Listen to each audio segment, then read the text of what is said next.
evening, radio fans, and welcome back to another episode of Davey Max Tales from the Satellite.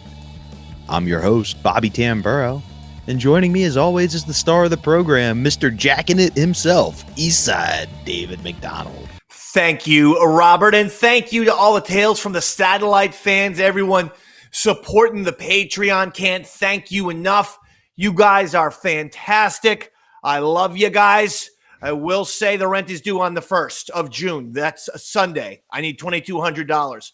Robert, you just had me sign up for Cash App. Now, I have a PayPal, didvod at AOL.com. That's DIDVOD at AOL.com.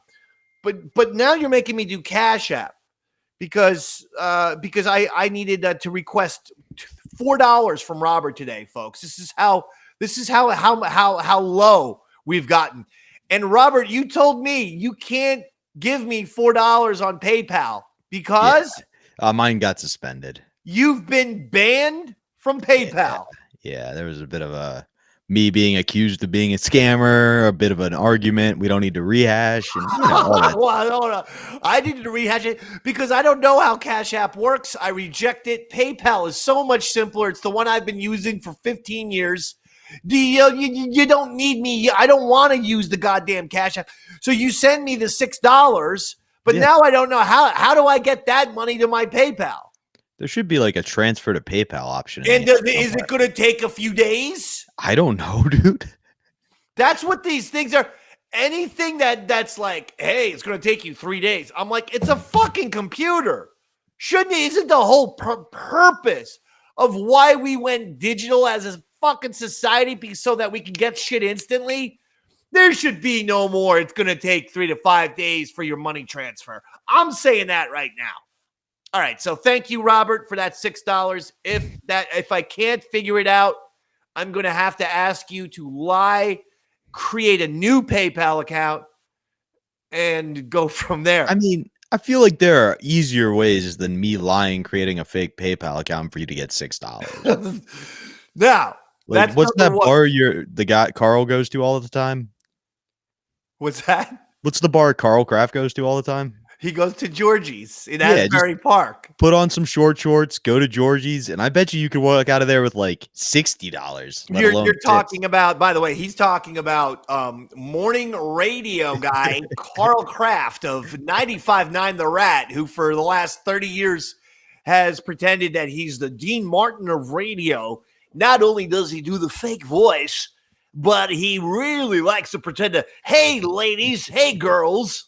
You know, Carl told me a funny story. He goes, we used to have this game, Dave. It was, what's the youngest you got rid of your virginity? I'm like, first of all, that's everything I hate about radio. By the way, this is Tales from the Satellite. Yes, Eastside Dave, Bobby Tamburo. But we like to discuss all aspects of radio, and we have a fun episode today. It's going to include me jacking it. But before we get to that, or not. I want to jack it on Carl's head because I don't think that came out the way you wanted it to. It did. I wanted to make it sound like I was going to masturbate myself and then ejaculate on his face. That's kind of gay, dude. Well, okay, I was doing it in your face type of way, but you're right, Carl. Again, we're not throwing any allegations. And again, everyone's personal life is their business, as they said on Seinfeld. Not that there's anything wrong with that. But my thing is, you're going to be, this like ultimate heterosexual Dean Martin character, but then you're at Georgie's every Friday at the happy hour, allegedly sucking cock in the bathroom. Again, not that I care. But here's the thing. So he goes with this really lame bit. I hate like strippers or this type of shit on the radio. Never was into it. And Carl, but this one is, how young were you when you lost your virginity? True story. True fucking story. A woman calls up and says, I was 10. Nope. Fuck no. Hang on. All right. Dump. Right? Dump. For the record, the fucking creepy sleazebag who is Carl Kraft. And folks, he's the worst person in radio, and he's one of the creepiest people in radio. Trust me. The fact that Carl didn't say that he dumped out of it, but he was like, yeah, I mean, we asked her a couple questions, but it really wasn't that fun. I'm like, yeah. No, it shouldn't have been. It should have been probably a deal of rape. Yeah. You had a rape victim on, stupid asshole. And here's the point. That's what frustrates me about the guys who talk like this and present themselves like this. Is because those fake ass, phony, greasy, slimy asshole bitches like Carl Kraft, all fucking style over substance. Completely superficial guy. Everything is about the delivery and not about the quality of the content. That guy didn't even realize that he was talking to a fucking rape victim practically, or probably. So he's like, yeah, we continued the bit. David, I continued the bit, but it was a little uncomfortable.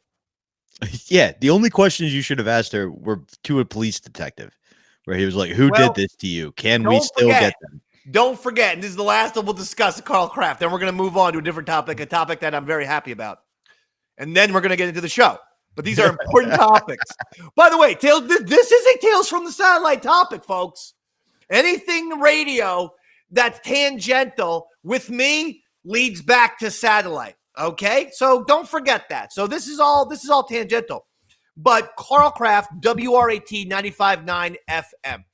I would love it if all of you people eventually started to troll, call, just like ruin the lives of WRAT 95.9 FM in a fun trolling way. Okay? And definitely infer that Carl has had a very checkered past, including his first wife who left him. And this is what she told me. I met her. I know who she is. Carl's first wife told me I left him because I found a lot of disturbing pictures on the computer. She insinuated there was gay porn, but she also just said disturbing pictures. Don't blame me. That's who that WRAT 95.9 The Rat, that's who they have on their morning show. Just so everyone knows. To be clear, if you're going to blame one of the two of us, though, blame Dave. Do not blame me. I wasn't the one sharing this. Don't blame me for any of this. This is all information that I have from sources. Yeah, now it's time to troll 95.9 The Rat and go on their Facebook and on their Twitter and make sure their lives are miserable every single day. Thank you. Well, on that karmic note, you said you had some good news you wanted to talk about. Well, I do. And then we'll get into the episode. We just posted Modern Day Man with Aaron Berg and Eastside Dave McDonald. Folks, we're doing old school radio, baby. That's the name of the goal. We're just going to do old school radio. Sirius XM, the golden years. You know when the golden years were. That's what we're doing. For now, the show exists on YouTube, right, Robert? We don't have it on any kind of, do we have it on Libsyn or iTunes or anything? I don't know if it's up on those audio listening platforms yet, but it is on YouTube, and it's also on Patreon. Okay. Right now, you can watch for free on Patreon, and we'll put some tiers in later. But if you already have a Patreon, that's your app of choice. You're on here watching this on our Patreon.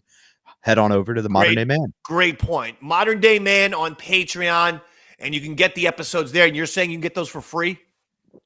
As of now, we put the first one out for free to let everybody get a taste, kind of like a drug dealer. All right, so watch the first episode anyway for free. I also put we did a live ad read. We did that, and I put that on my YouTube, but that is also on Modern Day Man Show. It's at Modern Day Man Show on YouTube. Make sure you're subscribing immediately. Yes, subscribe. You got to subscribe. And the show off to a fantastic start. So many people are excited. So many Davey Mac fans, I can tell you, were really, really happy. They're like, why? This is about time. Everyone's like, it's about time, as if this was some kind of destiny. I didn't realize that. I didn't know about any of this. I don't know why people even wanted to see this pairing, but apparently they do. So we're giving it to them, And the first episode, we just had a blast. Just fucking good old-fashioned flow of goddamn the stream of conscious flow. We're into topics left and right. Hey, we came prepared. We're not just going to ride up to the microphone and bullshit, because honestly, I feel like that's what way too many comedians and podcasters are doing these days. That's not to throw anyone under the bus. Don't take it personally if it's not you. I'm just saying, from my point of view, with a lot of shows that probably aren't you if you have a podcast and are watching, but a lot of shows, they come in and it's ball busting, or it's I'm going to attack other comedians or shows I don't like. It's the same shit. Ball busting, or here's a fucking blah, blah, blah, blah. No one does a fucking good old-fashioned radio show anymore with some topics, with some shit, with some stuff to do. Well, we do. We are. And we're bringing it with a modern-day man tilt to it, a slant. Aaron's into the weights. He's into the crazy stuff, the craziness of life, the comedy, the touring, the cigars. I'm into the sports and the movies and the booze a little bit, or the little bit of the other things. Listen. And I'm into the taking the random drugs we found on the bus. That's right. Robert is a part. He's officially the producer. And this is the one that you actually can't fuck up. You fuck up Davey Mac's sports program all the time. Whoa. You fuck up Tales from the Satellite all the time. All the time? All the time. All the time? All the time. I mean, I'll give you occasionally. I would even say maybe once in a blue moon. And this one, you cannot fuck up. Oh, now, you actually haven't been recording. It is going to be what? I'm teasing. I would have fucking strangled you. I would have gone over to Pennsylvania. That's why I'm broke.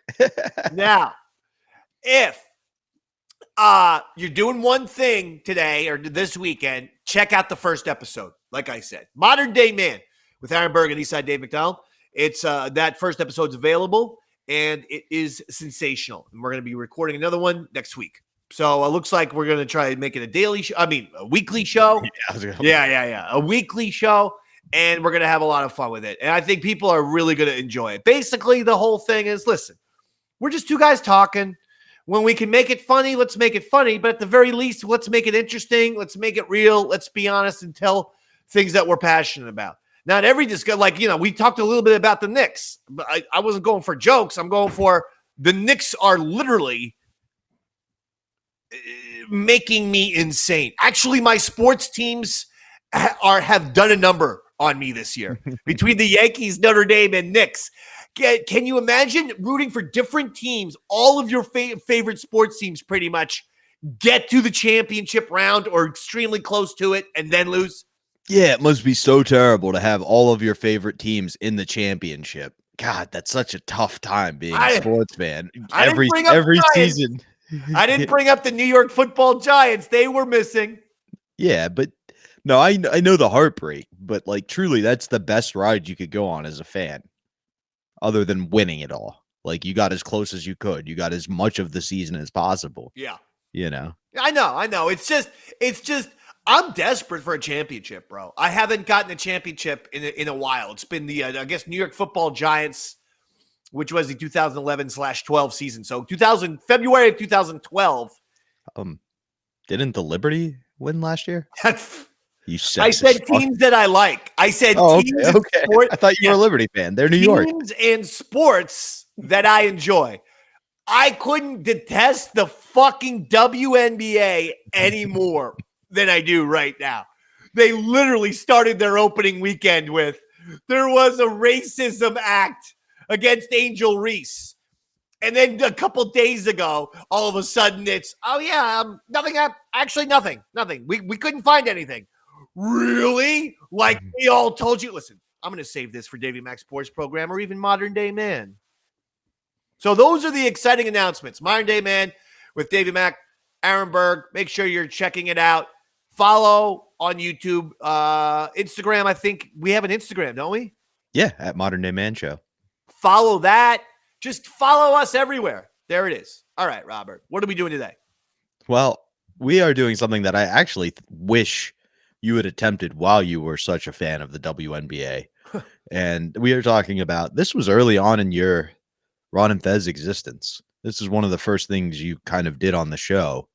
And that is when Dave McDonald attempted to give up jacking off for Lent. Holy cow. All right. When Davey Mack wanted to give up that very, very fun hobby that so many of us have, so many of us relish. And it's a difficult thing to give that up, I think, sometimes. I would kill myself. Like, there aren't many things that bring me much joy anymore. And if you took that little last piece of joy from me, that might be it. And I don't say that lightly. I mean that. I've thought about this. Yeah. No, yeah. I mean, it's nice. It's nice that it's there. That's all I can tell you. I mean, you're going to have to tell me more, because that is what this entire episode's built around. Well, you're the one who selected it. I hope you have some fucking questions. What do you? Oh, I do. I'm not going to talk for an hour and a half of me jerking off. I think that's a great way for us to never get any listeners again. I think by the end of this episode, the Tales from the Satellite audience is going to know Dave's jerking routine. Well, I think the point of this episode is we're going to let the episode do the talking for the most part, but I will answer all questions that you pose to me in sincerity and honesty too. Absolutely. And I think the first thing that it's important to point out, and we'll kind of throw these themes out there, and then we'll let the audience listen to some of the audio to kick it off so they know what we're talking about. But it's really not about you jerking off. We see the themes that will be prevalent throughout your entire career within this first kind of stunt. Oh, really? Like, out of the gate, guess who's the only person who's doing something for Lent? It's Dave on a staff. Yeah, exactly. So, like, things like that, we see the role you're going to play of stepping up, falling down, stepping back up, all these trends. We start to see some of the tensions with Earl and Dave. We see some of the early sexually intimate moments between Earl and Dave. So there's a lot of fun stuff to look forward to here. Sexually intimate moments between Earl and Dave. You guys did a lot of, Did we? Oh, yeah. One time I remember kissed him on the lips, but like in a Bugs Bunny kind of way, where I just grabbed his face and planted a smooch on him. And I will say, you sucked on his toes. I will say, me grabbing Earl's head and smooching him did not make him as mad as it should have. He got way angrier when I would take just one saltine from his never-ending saltine packages, and he got way more furious about that than when I Bugs Bunny kissed him on the mouth. And I may have done that Bugs Bunny move a few times, actually, now that I think about it. Well, Dave, it's just nice to know you're loved. Yeah. I think he was happy with the human contact. Listen, if he needs some smooching, I'm always there for him. I'll kiss him right now. Invite me into Sirius XM so I can promote Modern Day Man. I will do a fantastic appearance, and I will kiss Earl live on the air. There. And just Earl? Chris Pepper Stanley as well. That's how you get booked on Bennington. You have to kiss Pepper. All right. So the gauntlet has been thrown. I will, in fact, make out with Earl Chris Pepper Stanley. If I'm allowed to promote. Okay. Sorry, this just reminded me. One time when I was working at Dick's, I didn't have my walkie-talkie on because I was tired of hearing our manager talk, because he was kind of like one of those nitpickers. And the district manager came in and was like, "Bobby, where's your radio?" And I went, "Oh, Zach said radios are only for good employees who give him kisses." And he was like, "You, me, Zach, my office now." You get fired for that? No. He actually thought it was funny when he found out that there wasn't actual sexual harassment. He was like, "That was pretty good, Bob." Holy shit. He had a sense of humor. But on that note, when you're done with this episode, definitely check out Modern Day Man. But in the meantime, check out this audio of early in Eastside Dave's Ron and Fez career, and we'll be right back. Earl, do you people give up anything for Lent?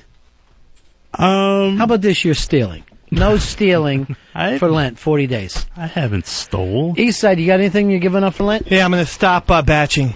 I am, seriously, because I batched at least 16 on Friday, Saturday, and Sunday. Batched 16 times because of all those porns. Okay. You Photoshop stole some Mike. Those were to be left here. I was going to give them out. How many did you take home? No, I'll bring them right back. I don't want your fucking... Oh! No, those things do not come back here. I don't want post-jack fucking Wait a stuff second. here. I didn't check on the porn. No, just around them. Fucking freaks me out. Okay. What are you writing down the order now? No, I was going to say Johnny Bronx. Yeah, he's out and doing the order right away. But here's the deal. If you're giving that up, you got to give up West Side, too, for 40 days. Oh, I can't do that. Yeah, no outlets. How about this? No oral and no entry. Can I give up at least Rub one on. entry and give me oral? Let me save oral? No, because that doesn't help her. How about reverse? Let me get entry and then no oral. And no batching. That's a lot for me because I'm a chronic. I spank 3 times a day. I even spanked 4 times to the midget board. You're so fucking sick. I swear to God. Seriously, I'm so uncomfortable with you. I spanked the midgets. And when you swear to God, you mean it, right? Yes, I don't swear to God or Jesus without meaning it. All right. Do you love Fezzy? Yeah. Swear to God. Yeah, I'll swear to God on that. Thanks. No, I mean That's it's nice. in a manly way. All right, so... I'd say that about you, Mr. B. Yeah, I don't want to... You and I don't... Earl's my guy. Now, you saying... But she's not at your house every day, right? No. She comes up once or twice a week. All right, so that's not so bad. So basically, over the... how many weeks is it? Like 40 days. So that's like, what, 5-6 weeks? Yeah. That'll only give him 12 dimes of relief. Because she lives way in Jersey, right? Mm-hmm. She lives in Red Bank, New Jersey. All right, what about this? She can't stay over anymore either. You can do it with her, but you guys got to do it outside in the backyard. We don't. And there can't be any of that stuff, people who take Sundays off in Lent. No, I don't go for that. No Sundays, St. Patrick's Day. We used to have that in my fucking family. Oh, yeah, it's an All Saints Day. You can fucking drink. Bullshit. You're either in or you out. So what's the final line then? Well, we got tomorrow to come up with this. Tomorrow's Okay. Fat Tuesday. All right. Your last day to batch. She's coming up tomorrow, Batch too. Tuesday. So maybe I'll even get to convince her to finally give me anal. Maybe that's the only way you can do it. You know what we ought to do, you fucking Spurlock lookalike? We ought to force you to eat nothing but McDonald's for Lent. Doesn't he look just like that guy? Morgan Spurlock. Someone said that to me the other day, too. You look at him at the end of the movie. That's how you fucking look like him. Oh, man, that's terrible. I got that, and over the weekend, someone said Nicolas Cage. Ooh, Bullshit. Come on. I just watched Weatherman yesterday. You look nothing like him. Ah. Which, by the way, I didn't think it was as awful movie as people said.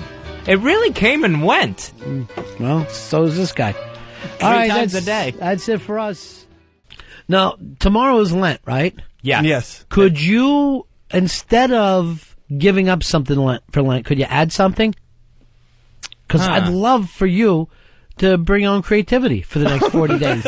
Wow, 40 days straight? Yeah. I mean, is that crazy? That's Absolutely. quite a commitment to Jesus. But, I hate when people, because I had a friend do this. I go, what are you giving up for Lent? And they said, I'm just going to drink 8 glasses of water a day. And I'm going, you're not.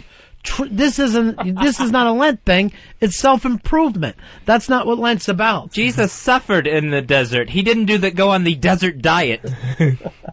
That is true. He didn't have an easy time out there. And now other people are trying to say I'm giving up peach schnapps. And it's just, it's not enough. Earl, did the Baptists do a Lent? Yes.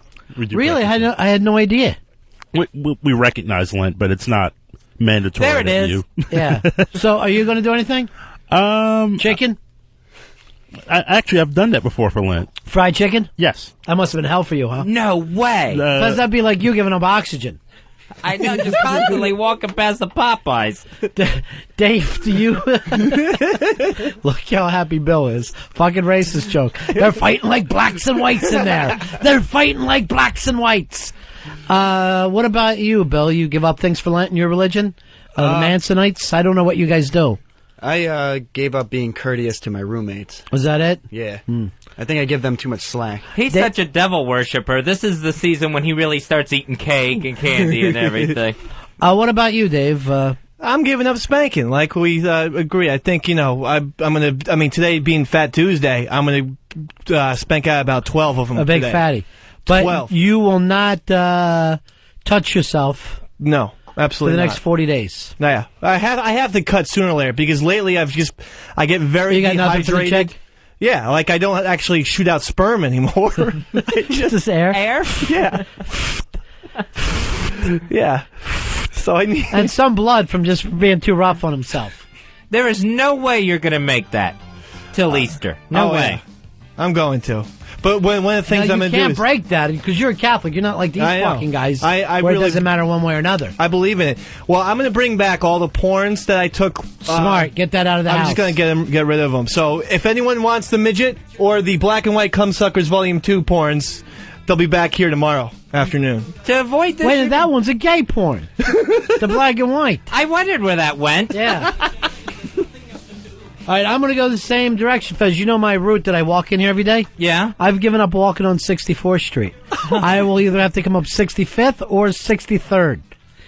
Today you should have walked past just telling everyone, see you at Easter. I'm going to walk home and just stop and talk to all the shop owners. It's a difficult one, and I think it's the one that Jesus would pick if he lived here today. Good luck with that. What about you, Fez? I have thought about this for a while because I've given up so much since the heart attack anyway. Well, normally we would be just have piles of donuts in here today. Right. And with Fat Tuesday was always my favorite show to do here because we couldn't make it through. We'd be so overcarbed that the last hour of the show was like, I like to do sometimes. Just put it in milk. I dip my donut in milk and it's delicious. More donuts, please. But you've given up donuts, you've given up fried foods, Soda, you've given ice up cream. booze. Yep. Yeah, all you drink is water, right? That is all I drink with some lemon in it. That is it. So, You know what? I don't know if I could do that for 40 days. I gotta have a little taste in my beverages. So I've given all that up. So I really had to think of what's something that's gonna, still hurt to give up. Right. So I have decided on this. For Lent, I am giving up the pussy. Oh. Yeah. 40 days. Yeah. For 40 days, giving up the chicks, man. No, is that eating or is eating not cheating? In this case, eating is cheating, giving it all up. Wow. Giving up the tang for 40 days. Now, does that include the spank thing that no more fantasizing? Oh, no. No, just the puss. Okay. Yeah. All right. Yeah. Just so the- I gotta stay away from chicks for the next 40 days. I don't want, a lot of hotties in here parading in front of me. All right? I don't want you guys trying to get me to break my Lent. I don't think I could anyway. I've been trying to get you to break that Lent for a long time. So, I saw you in a fucking, I took Fez to a whorehouse one time. I came out and he's playing the Asteroids fucking game. that might have been during a previous Lent. And he's like, I'm about to get my name up on this. And I'm like, who cares? So I don't want, I don't want to see the Sports Illustrated swimsuit edition laying around here. Right. That's gonna go tempt me to jump some hottie's bones. And I don't want to do that. Well, you want to, today's Fat Tuesday. You want to get in a quick menage? What I'm going to do, I'm going to just brace myself. I'm going to start early. Mm-hmm. I'm going to start early on my Lent. All right, 40 days with no hole. 40 days with no hole. Have mercy. Oh, man. I'm going to be ready to go off on Easter. Yeah. I may jump some chick in church on Easter Sunday. You don't know. Now, See a lot of build-up there. is Bronx Johnny a Catholic? He's gotta be. Yeah. Those fucking Johnny, do you go Latinos. for the Lent deal? No, not at all? No. What? I don't do that.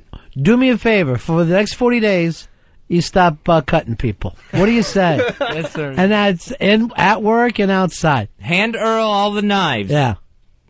Going into Ash Wednesday tomorrow. I like Bronx Johnny because he calls me boss. Hey, boss. You like that, boss? What is the ethnic background that you have, Johnny? What are you? Ecuadorian, boss. All right, hands of stone. Oh, no, that's Panamanian, wasn't it? Yeah. I don't care. I'm calling him Roberto Duran. He reminds me of Roberto Duran, hands of stone. Why don't we do this, Johnny? Let's walk up the park after the show and you knock out a horse. Hey, Charlie, you're on Ron Fez. Hey, what's up, Ronnie? You guys kick ass. Yeah, I know. I was telling Fez that during the last break. I wanted to ask Eastside Dave if that opener he has, did he get that with his renewal to Rent Boy magazine? Was that like a free CD or something? No, I'm to what? Which magazine? Rent Boy? Rent Boy magazine. I hear that's a gay magazine. Not that I've read it myself. I think you mean Blue Boy. You got your wrong color. If you're gonna insult me, get the right fucking color. Purple Boy is for bi. Sorry about that, Dave. I don't want you to take any heat. So you honestly, and you're the only one I really trust to do this, because you're from a real religion, and you go 40 days. Yeah, I'm gonna try. I don't know if I've ever picked that up since I was 11. 40 days straight. What about Little Johnny? Are you a Catholic? Come on over, Little Johnny. Do you still do the Lent thing? Because I'm going to fucking go over some of you guys. Eastside Dave, you're going to admit when you bail out of this thing, right? You can't bail out of a fucking Lent, not if you're Catholic. He's going to bail. You can't do it if you're a Catholic. One of my game plans is, if I could get West Side up here, I could bang her. That'll take care of a lot of self-gratification, in my opinion. Yeah, but it's not enough. Let's face it. No, it isn't. It isn't. You could be in a fucking menage weekend. You have two broads with you all weekend.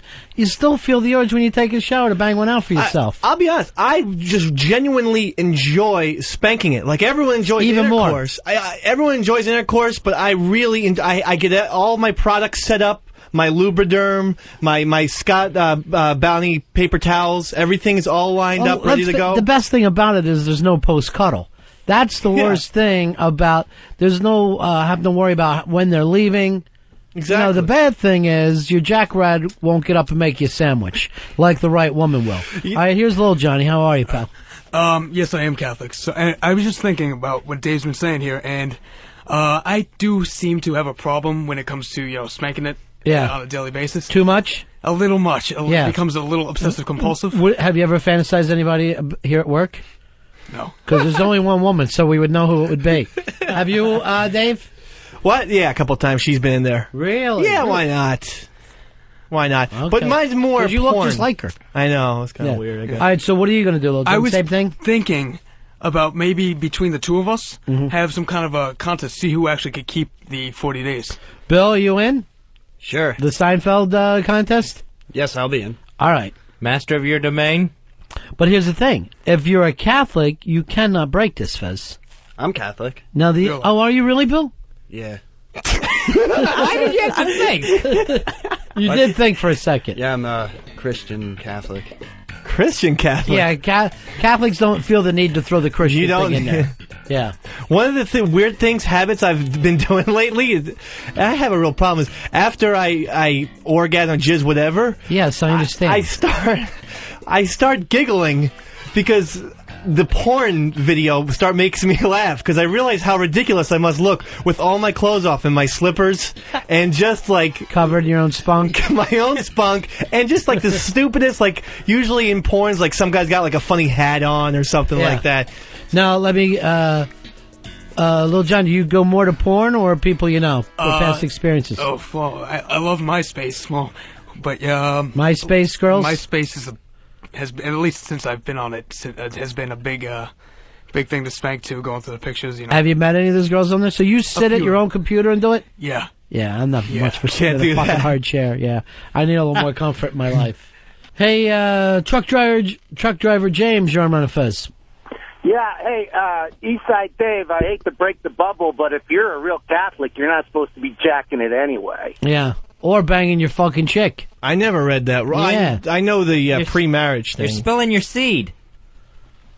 Yeah, well, you gotta make some I don't know. concessions. You know what? Now I'm thinking, I think Catholics are allowed to jack. Yeah, I mean, they never said we're not allowed to jack. Yeah, I think we are allowed. Plus, there's a book called Becoming a Man that was written by a priest, and we had to read it before we went to Catholic high school. And in the book, it was boy porn. Yeah, it's pretty disgusting, actually. Yeah. But in the book, he says you're allowed to spank it. Because, I think you can, because they don't want you to have premarital sex. Now, Fez, what about the Protestants? You really shouldn't spank, right? Yeah, you shouldn't spank. I think we don't go that way. I'm not one for following rules, but I do like the fact that it's a large corporation of a church. That excites me. That it's basically like an army without guns. Really, I think is kind of cool. Here is Brian. Brian, you're on Fez. Brian. How's it going? Yeah. I got a question for Dave. Yes. Why don't you give up talking on the radio for 40 days and go back to the wiener wagon? Why don't you give up your Midwestern accent, Brian? Nice fucking accent you got. What is Spanky? Why did Get the fuck out of here! Wait, caller. No, stop Sorry. it. Why did it turn into an Irish accent that you were doing? Like everything does. I love when people from the Midwest tell you what to do. You're the guy who, you're the whole reason why the president's... fuck it. What? Just stop it. Tell us what you're telling to everyone in the Midwest.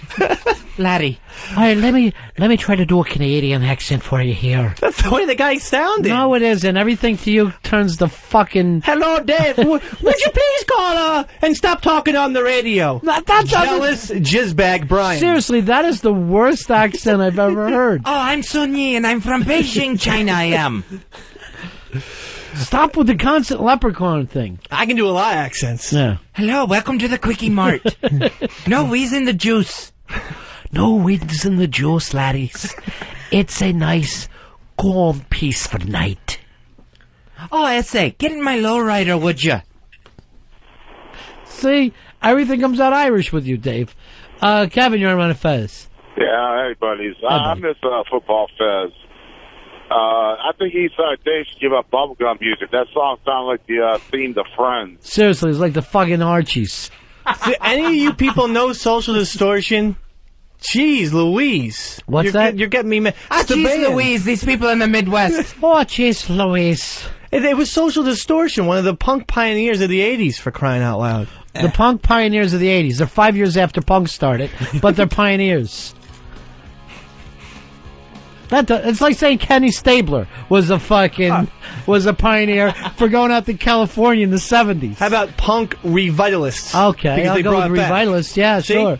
That's why I'm on the radio, because of vocabulary like that, Brian. You're still doing the Irish again. Sorry. Donnie, you're on Ron Fez. Buddy! Hey, buddy. Hey, I'm not going to pick on Eastside Dave right now. Fezzy, I got a great idea for you after Easter. What's that? You have a location at a strip club. Do a gig from a strip club. Oh, because I'm going to be giving up the pussy for Lent. None at all. None at all. You will not see me with one woman during Lent. I'm going to keep an eye on you.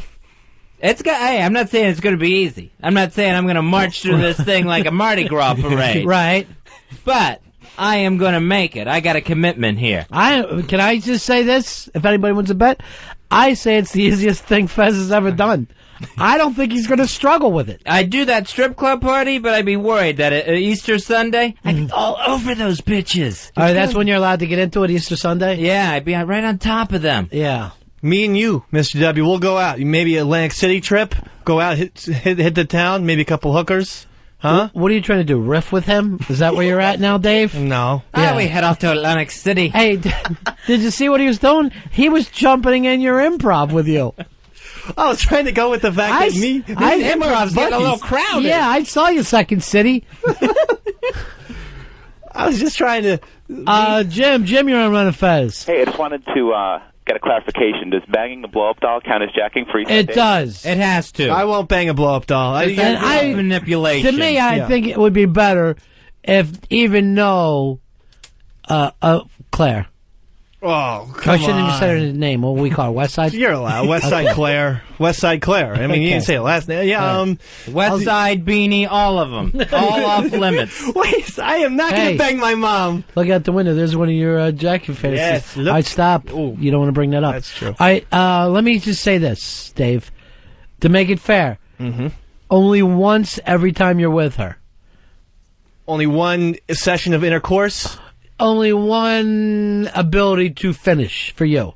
Okay. So I don't want you, calling the Jets. Because let's face it, fucking Little John and Bill, they don't even stand a chance. Neither one of them is tapping anything. Bill's got, he's been dating a chick for 2 days or so. Chick means she can't have balls, Bill. We're all on the same page here. All right. You're saying she doesn't have balls. Gonads. No balls at all. All right, so she's not a guy. No. Nope. Is this a girl at college? She's actually my next door neighbor. Uh-huh. Elderly woman? She's older than me. Yeah. But, Much older? Nah. Like few months. And you've checked for balls? Yes. And there's none to be groped with my hands. Or mouth. What's up? No putting balls in your mouth either. You know Little that. John, you have a check in your life? Nothing. So this is real difficult for you. Yeah, I'm going to go with the full mile and no sexual contact for the entire 40 days. That's tough. Would you be willing to do that, Bill? Wait, no sexual contact? Yeah. Except for up your No ass. ejaculation, no nothing.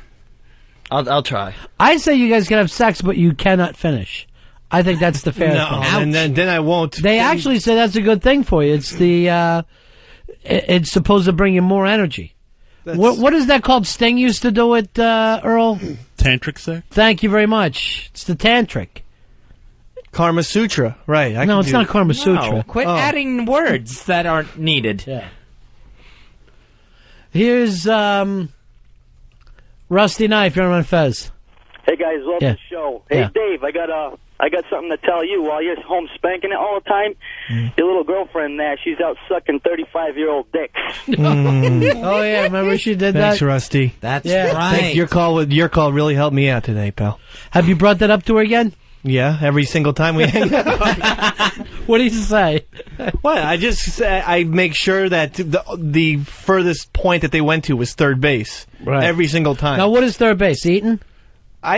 She said that they conducted some lewd sexual acts, but that they did not engage in intercourse, and that's all I needed to hear. So it was 69. Maybe fingers involved. I and think it's things. got to be mouth still.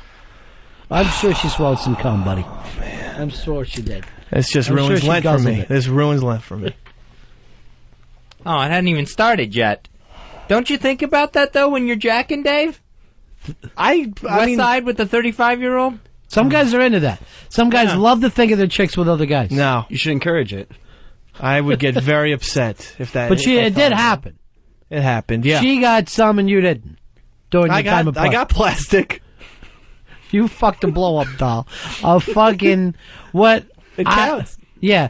It was some kind of a Cartman blow-up doll that he had. A punching bag. Ripped my penis wide open with that thing. Oh, stop it. Well, I'm just saying. Sharp plastic. I If realize- you're gonna bang the doll, just be careful. Wear a rubber because you'll split that thing wide open. Plastic and blood. Should come with a warning. Andre, you're on Ron Fez.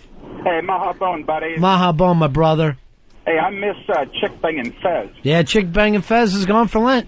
Today's his last day. Gone for 40 days. Wow, I had a suggestion for the next 40 days. I think Eastside Dave should change it up and have to only jack it to gay porn. Could you do that to gay porn? Could you run one off to a little guy's ass? Do you think you could make the switch in 40 days' time? You're trying, Fez. I don't think I could. I mean, I'll give it a shot if you supply me the porn. No. You have to buy it. Yeah, you got to walk in yourself. Then it's not pick it happening. up. You got to walk in yourself and pick it up. And not even look. You have to ask. That is the worst part of Fezzy, buying I'm going to porn. ask you the truth. Can Dave go 40 days without spanking? No. I'm going to bet yes, and you know why? Why? The Catholic faith. I Yeah. can't imagine him going against the Virgin Mary over the next 40 days. It starts tomorrow. He's out by Friday. No, Dave. No way. No way. I know you won't make it through the weekend at the most. If I'm in the crumble, it will be exactly 2 weeks from now. I will be able to make it Why a are week you strong. studying a crumble date? You know how Crumble you Wednesday. You know how when you say in Our Father, or Hail Mary, that another soul goes into heaven. Right. If you spank over the next 40 days, every one of those souls is sucked out of heaven and down into purgatory. I won't let you down up there. What you see is a gigantic waiting room with no fire, but just people sitting on benches. Faith is such an odd thing. I don't think anyone's stupider than when they're talking about their own faith. Here's Matt. Matt, you're on Ron Fez. Buddies. Yeah. Hey, I love Eastside Dave, but I miss Middle East Harry. All right, I wanted to tell Dave if he shakes it more than twice, he's playing with it. Now, do you feel like you can call the show and just yell out bumper stickers and somehow we're going to enjoy it? Sorry about that, buddy. Yeah. Go back and think. Matt, we're going to give up lameness for Lent, aren't we? Here's, let's go to Alec. Alec, you're on Manifest. Buddy, Yeah. I gave up wanking last year, And I'll tell you, man, about 2 weeks in, I started oozing, almost like lactating from my cock. You know what? There you will. You'll start and sweat it. You'll start and sweat your own fucking spunk through your forehead, rolling down your head. It's got to go somewhere. No. I didn't think about the withdrawal symptoms. I'm sure I'm going to feel them. Hey, Numbnuts, you're on Ron Fez. How are you, buddy? Numbnuts, yeah. Hey, that's Numbnuts. Yes, that's why I said your name. Yeah. I just want to tell Eastside that I want to thank him for putting us through all that misery, and just because we listened to it just made us a whole lot dumber than we were an hour ago. So we went from somebody quoting a fucking bumper sticker to quoting an Adam Sandler movie. What's going on? If you guys are going to pick up the phone and call, have something of your own. It's not too much to ask. But Fez and I belong to Blockbuster. We've seen these films before. You're not helping out that way. You're just not fooling anyone. So, Dave, you are the leader now.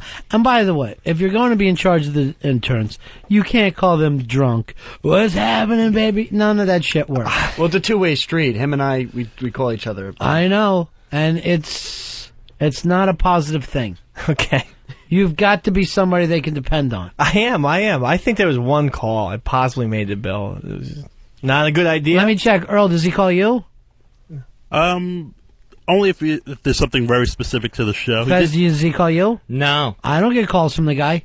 Yes. But he bothers the interns. Yes. No, not the interns. Johnny, I haven't called you, right? It's because you don't have my phone number. Smart. Good I don't want thinking. any of the interns giving this alcoholic, non-jacking bastard your phone number. Well, I encourage it. I know you do. But that's why you're the endless intern, Bill. You've got to get out of that constant interning into having a gig. I see. That's where you want to get. It can't be all be getting drunk and acting you're gonna do bits that don't get on the air. When are we gonna get this opening of yours, Bill? Yeah, let's set a date. Okay, I like tomorrow. Want tomorrow? Too early for you, big man? Well, do you want one with an original music, or do you want the music with the clip? We want you to do what you want to do and bring us in the new opening for the show. Your vision for the Ron and Fez satellite radio program. From scratch, I'm going to need a little bit of time. Just, Why don't you take a year? Nah, I don't need that much Let's time. take 2 years. Let's say Monday or Tuesday. All right, Monday or Tuesday. Can you have one in here tomorrow, Dave? Tomorrow? Yeah. Yes, with the particle song. Nice. Well, with the particle song, I could do it in anytime. If you want. Have one tomorrow with the particle song and have an original one by next week. Okay. Does that sound good? Yeah. All right. That'll give you something to think about other than batching. After this Lent kicks in tomorrow. Well, what time does Lent kick in? Tomorrow morning? I figure midnight tonight. No, not me. I like to go straight up first thing in the morning. I don't like to fuck around with time. Because they didn't have a midnight back then, Fez. You think Jesus went, all right, it's midnight, I'm not eating anymore. He thought the day started in the morning. They didn't know back then. I love an episode of Tales from the Satellite like Davey Mack loves jerking off. Yeah, this is early in my tenure there, which we're talking when I was hired in December 2005, but then really started to, but then was there. Then they took Christmas break, and then so anything 2006 is pretty early. I believe this is 2006. Yeah, and if it's Lent, it would have been March. So you're talking like 4 months into your career. Oh wow, yeah, that's early. Holy cow, this is early Davey Mack right here. And right out the gate, it's a normal episode, and Ron brings up Lent. Now, one thing the fans of the Ron and Fez show kind of love is even if you guys discuss something other people did, you did it in a unique way or kind of had your own angle to it. Is there a plan going into the Lent week of how we're going to make this interesting? Or is it just like, for people who don't know, your show prep is kind of bullet points until there needs to be details? Is it just bullet point, giving up stuff for Lent, and you just trust yourselves that much? Yeah, I mean, if they're going to do something like, well, what are you giving up for Lent? Well, I mean, that's it, That's kind of a good topic to start, but then just trusting that the show itself will go in a direction to make it unique. Yeah. You listen, you can't have people bring in, write what they're going to say on radio on the show prep. No, obviously it can't be scripted. So it was just, But again, it's like, Ron would do, some show prep, Fez, and then I would put it all together the next day, but I would add show prep as well. We hear about your show prep in this episode, and it's kind of funny for me because I've been you. You had a real Rob moment, it sounded like, and I just was loving that as a listener. But so Earl says, the Baptists do celebrate Lent, but they don't have to. It's optional. Well, wait, real quick. One thing that happened backstage behind the scenes is we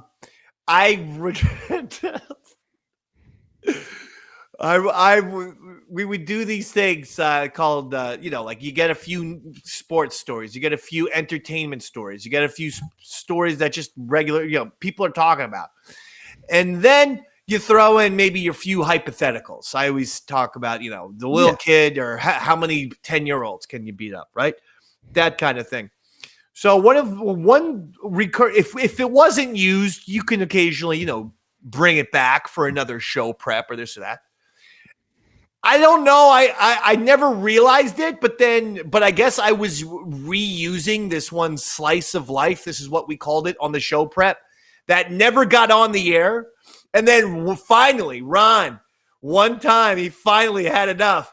And he goes, why do you keep putting in the slice of life of how much money would it take for you to eat your dad's cum?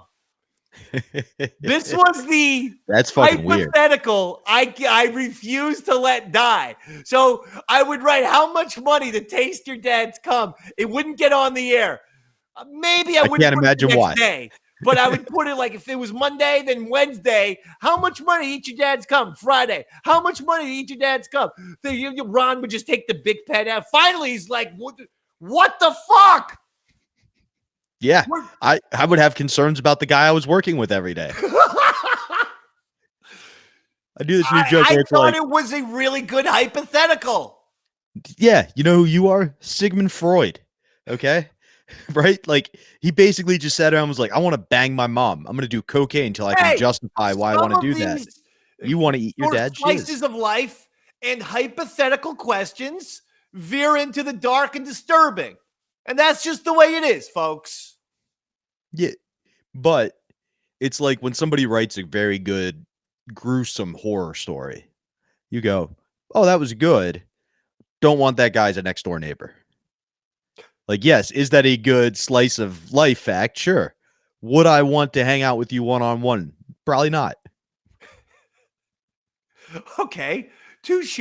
I'm just saying, I thought it was worth doing. I think Chris Pepper Stanley should put that on the show prep for Bennington tomorrow. That would be hilarious if he did that, just to see Ron's reaction. Oh, good. Who does he do a show with? Right. What's that? Who does he do a show with these days? Ron, Gail, who is his daughter. Oh, so basically, it would sound like Ron was throwing it out there. Hey, Gail, how much for you to do this? That's not a good thing for Chris to put on the prep. We can't. Okay, don't put that on the show prep. Do not put that on the show prep page.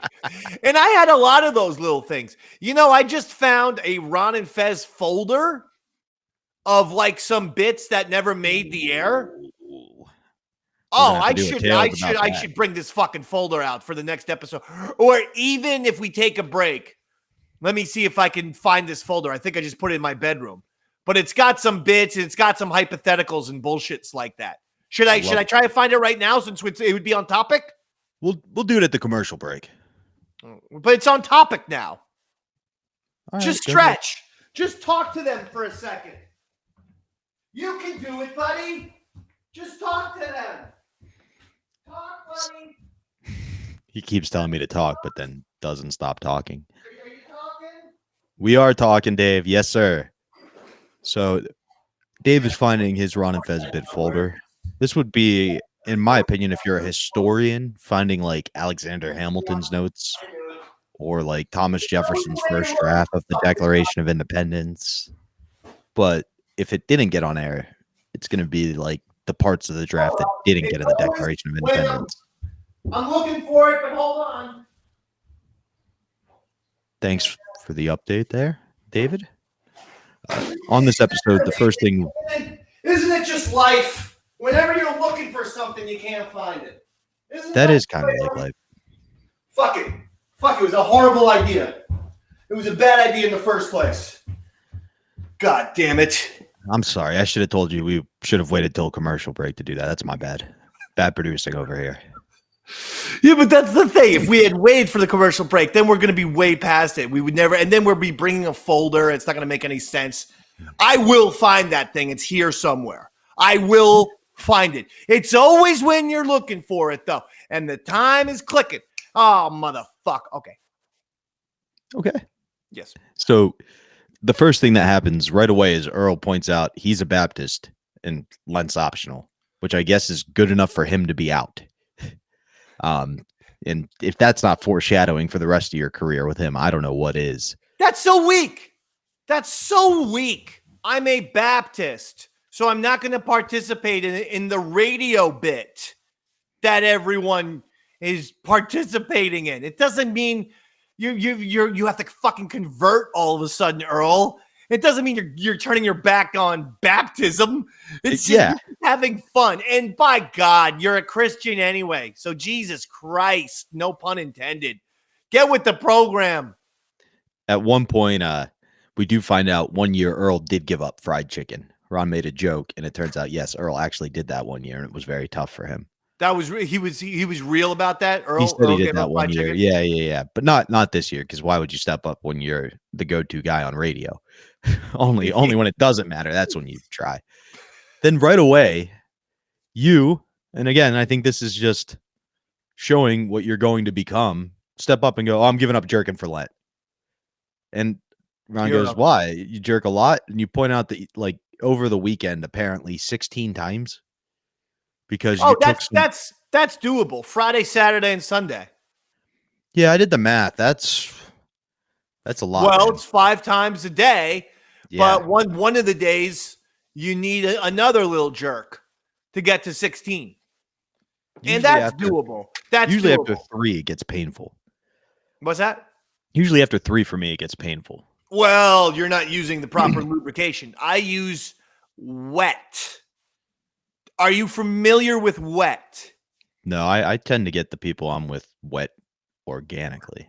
You don't know the wet story? No. Oh my God. You have to get just a clip of me doing this. Somehow, I don't know how, I was cast. This is when I had just left Ron and Fez, but was still on Sirius XM doing Sam and Dave, I believe. Okay. And I was cast in a commercial of wet personal lubricant. Okay. Jerk sauce. That's what I call it. Good old fashioned jerk sauce. And I was cast in the commercial. And it's one of those commercials where, you know, you're looking to someone off camera and you're talking about how awesome a product is. You know, you see like sunglasses commercials. Yeah, right? yeah. I know exactly what you're talking about. She's like, I can't believe how great it was. Like everything looks so clear, right? Well, that is absolutely I'm in a fucking commercial, bro, for wet personal lube. And you see me sitting there and I'm just like, it was a great personal product.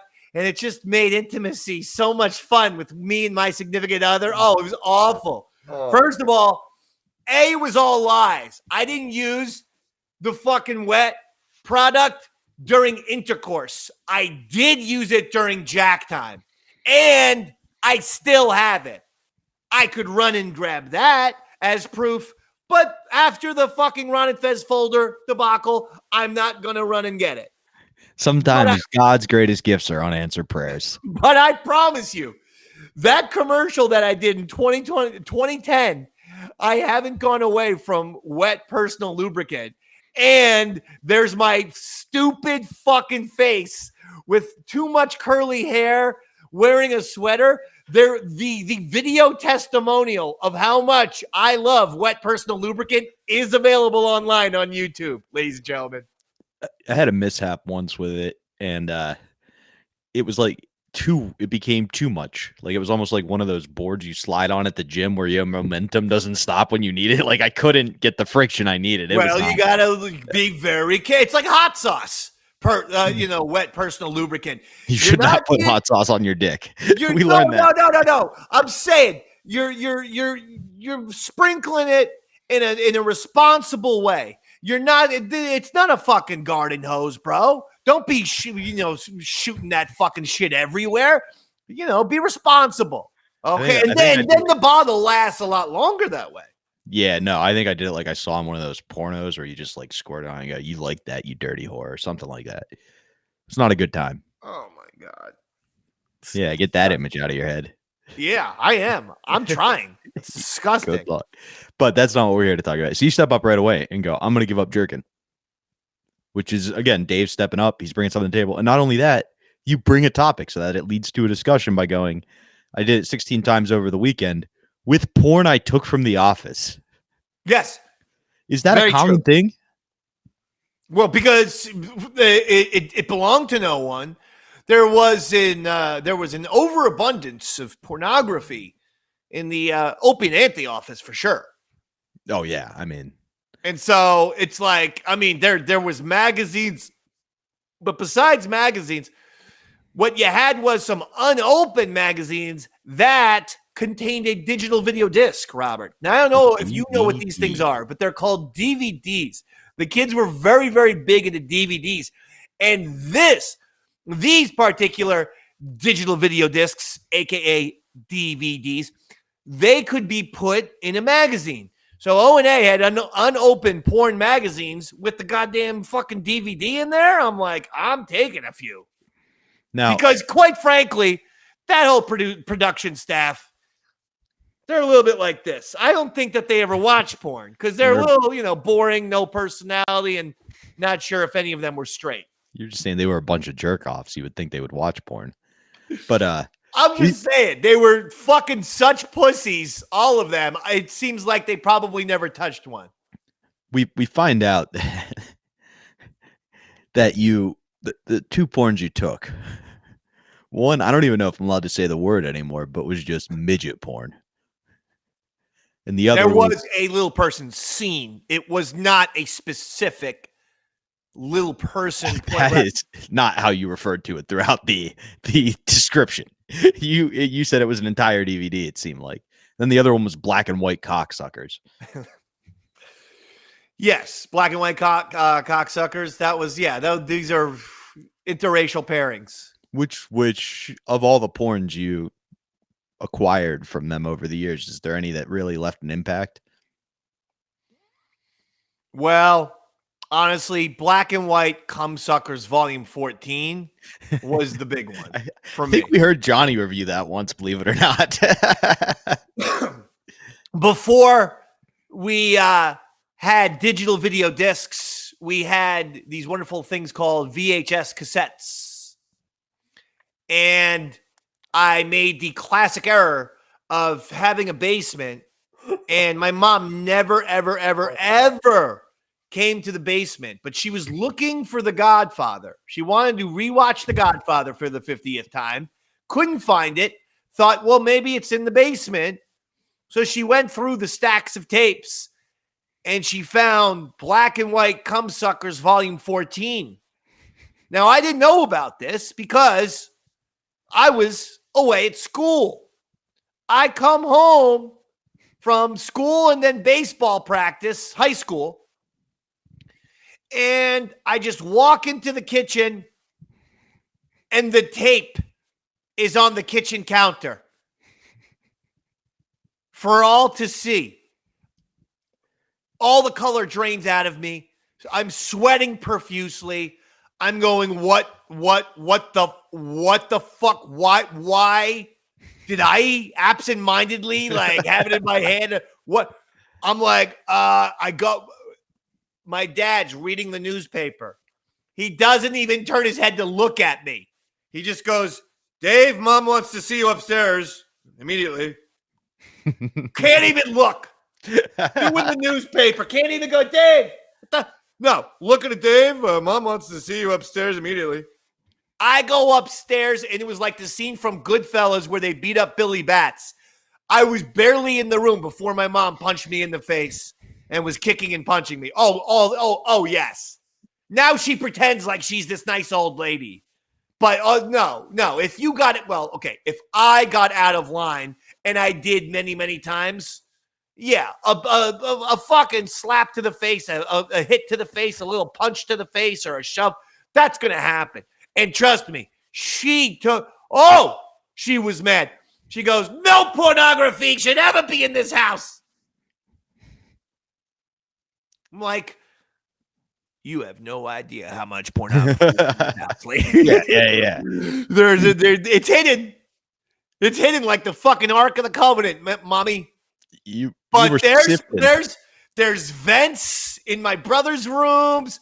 There's secret locations. There's things. There's pieces of the wall that come out, and then you put your hand in behind the wall, and the tapes come out. Like there's all kind of. It's like the mansion from Clue. There's secret, passageways and hidden entrances to the porn. I was just the stupid one who put it right there in the stack of tapes. And the lesson I learned from this, Robert? Yes. What's the lesson I learned? Your mom hates interracial porn. No. Always remove the labels from your pornography. No. Yes. No.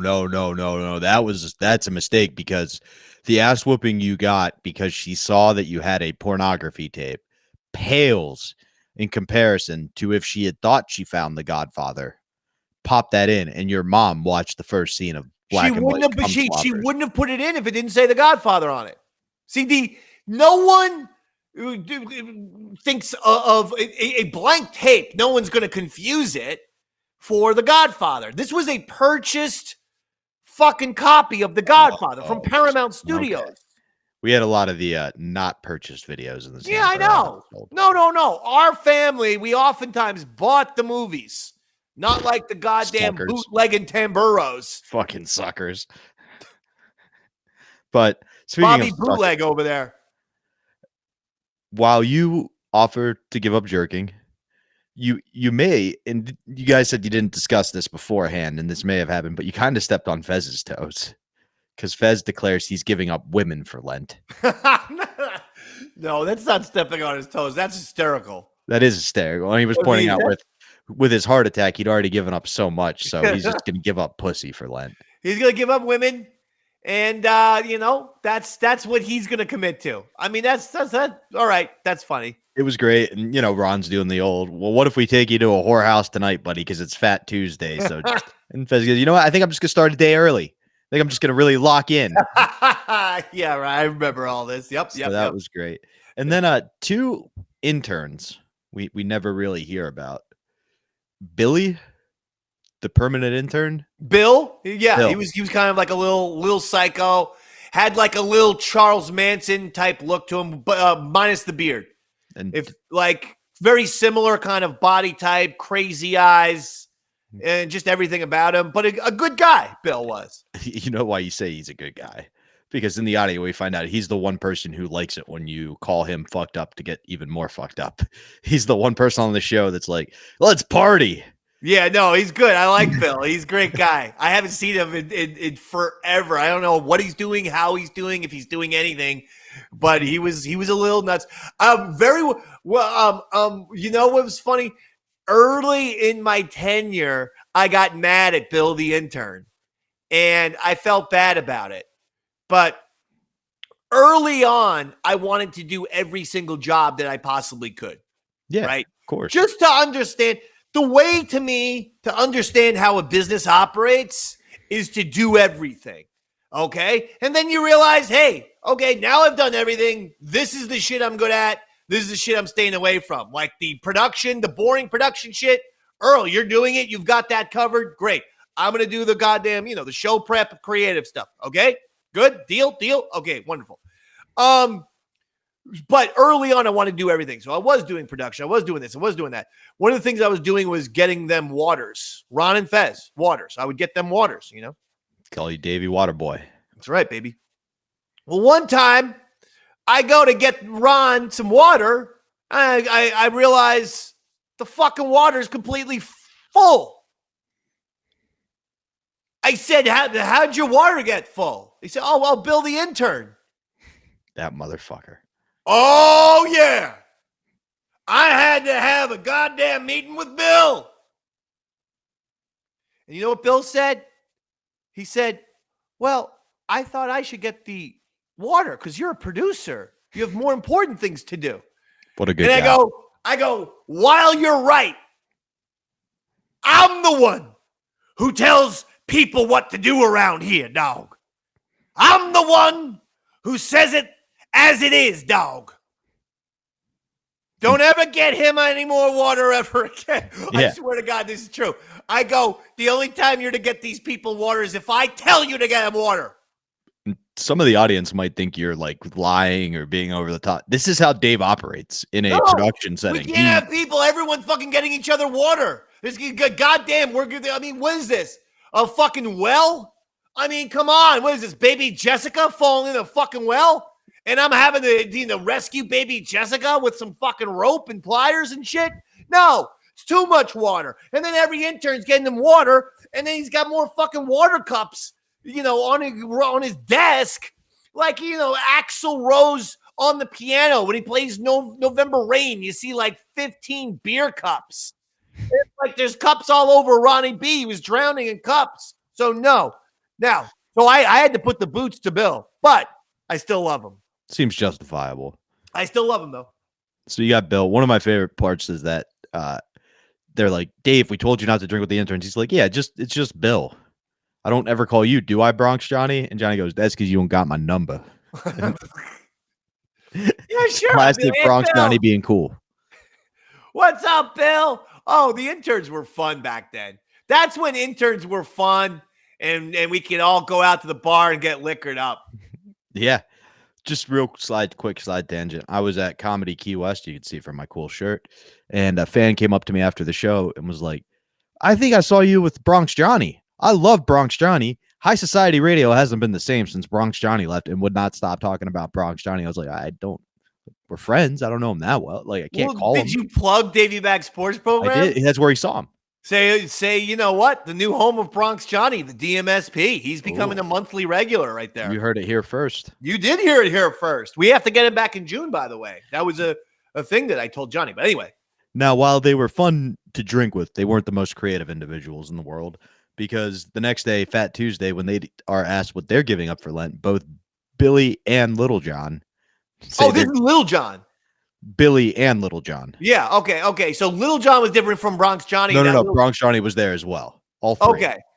All three players. players. All right, so you have Little John, Bronx Johnny, and Bill. Little John was a nice little guy, too. In fact, I think Little John I saw at FezCon. I'm pretty sure. Nice. Yeah, I'm pretty sure Little John was at FezCon. He was a great intern. But anyway, what'd they say? They decide they're also giving up jacking for Lent. And then these fucking interns loved me so much. They always looked up to me. All of them. And that even includes the big boy, Chris Pepper Stanley. They all pretend that they don't, but they all do the same thing. They're like, I love what Dave does. Now I'm going to do the exact same thing that he does. And that's almost every single intern that came out underneath me, including Chris Pepper Stanley. Except for this guy who went, I love everything you do, Dave. I'm going to do the exact opposite. No, I mean, like I told you, I would give Ron bootlegs of, I would burn, I would give him the Writers Guild movie. The screeners. Yeah, that you got earlier. Screeners. And then one day I'm about to give Ron the screener for some fucking movie or whatever. DiCaprio was in it. And all of a sudden I see the movie's there. And I'm like, what's this? What's this? And then Ron says, oh, yeah, the intern, your intern, Pepper. He decided to give me he decided to burn the movie for me. Oh, them. Yeah, I know. Years later, I would tell that exact story to Chris Stanley. And I would say, do you know how much of a dick, like how much of a fucking like asshole move that is? Like, this is my thing that's getting me in good graces, which I need because I'm a producer here. Yeah. In case you don't know, you could be a producer treated like me, or you could be a producer treated like Earl. I don't want to be Earl, so I'm going to ingratiate myself with these nice movies that I can give to Ron. Okay? You're a lowly intern. You fucking backstabbing little goddamn cunt, Chris Pepper Stanley. But now we love him. No, now we love him. Anyway, when I told him this, he goes, "Oh, I know." He goes, "I know. That was a dick move." He goes, "I think back of it. Sometimes I think back at like the shit I did as your like intern. I was like, man, that's fucked up. Like no intern should do that to a producer." And he goes, "And that's why I keep the interns away from Ron."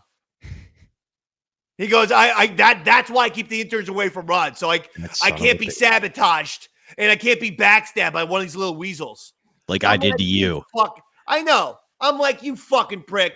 I hope Ron knows that Chris Pepper Stanley runs interference with the interns so that these interns don't end up, getting on Ron's good side. And then maybe Chris Pepper Stanley's the guy in the doghouse for a change. Maybe he's on the outs because there's a sunny, fresh-faced new Pepper on the way. There's got to be one of these years, right? They still get interns, don't they? I think so. But I do think it would, like, a sunny, fresh-faced Pepper. Has Pepper's face ever been sunny and fresh? Not really. When he was younger, it was sunny, but it wasn't fresh-faced. It was sunny and sweaty. Sunny and hungover. Sunny and sweaty, yeah. Sunny, sweaty, hungover. So that's what they agree to do. Ron, and I thought you would like this, gave up a cool thing for Lent. He's not going to take 53rd Street on the way to work. That was it. And I just thought, God, man, the man's brilliant. He got his producer to give up jerking off, and he's just going to walk a different way to work. Yeah. Well, I mean, we were on 57th, so there's no reason to go on 53rd. No reason for it whatsoever. I salute that. I salute that sacrifice. Now to end the Fat Tuesday episode, some callers call up and they've got some points. Some want you to do things like give up the openings for Lent because they hated that you used social distortion that day, which I just thought was a funny moment in time. They hated that I used social distortion. Yeah, you called him an idiot from the Midwest, so some things don't change. Yeah, I mean, nice taste in music, asshole. Everyone loves Social Distortion. Fucking Social D is a band I've probably seen 10 times in my life, and they're literally incapable of putting on a great show. It's one of those just feel good, every song rocks, every song is great, and the vibe is fantastic type of live shows. Every time, every single time they come to the Stone Pony in Asbury Park because they often play the outdoor concert. I'm there. That's ridiculous. Come on. No, I just thought it was kind of a funny moment in time. But the other callers point out that if you're actually Catholic, you shouldn't be jerking off anyway. To which point you say, that's not true. When you were at Catholic high school, you read a book written by a priest called Becoming a Man. Oh my God. Yeah. Where it says it's okay to jerk off. And what? Where it said it was okay to jerk off so you didn't have premarital sex. Yep.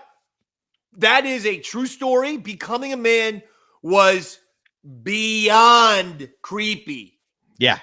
And we were given it by like the priest or something at the high school, CBA. Yeah, you're right. Christian Brothers Academy. And I got to tell you, it was like the fucking book was written by Buffalo Bill from Silence of the Lambs. Yeah. It That's where I was getting at. Because, dude, that's like, what did it say? It's okay to jerk off as long as it's okay in front of your priest. Like, that's all the dude wanted. That's fucked up.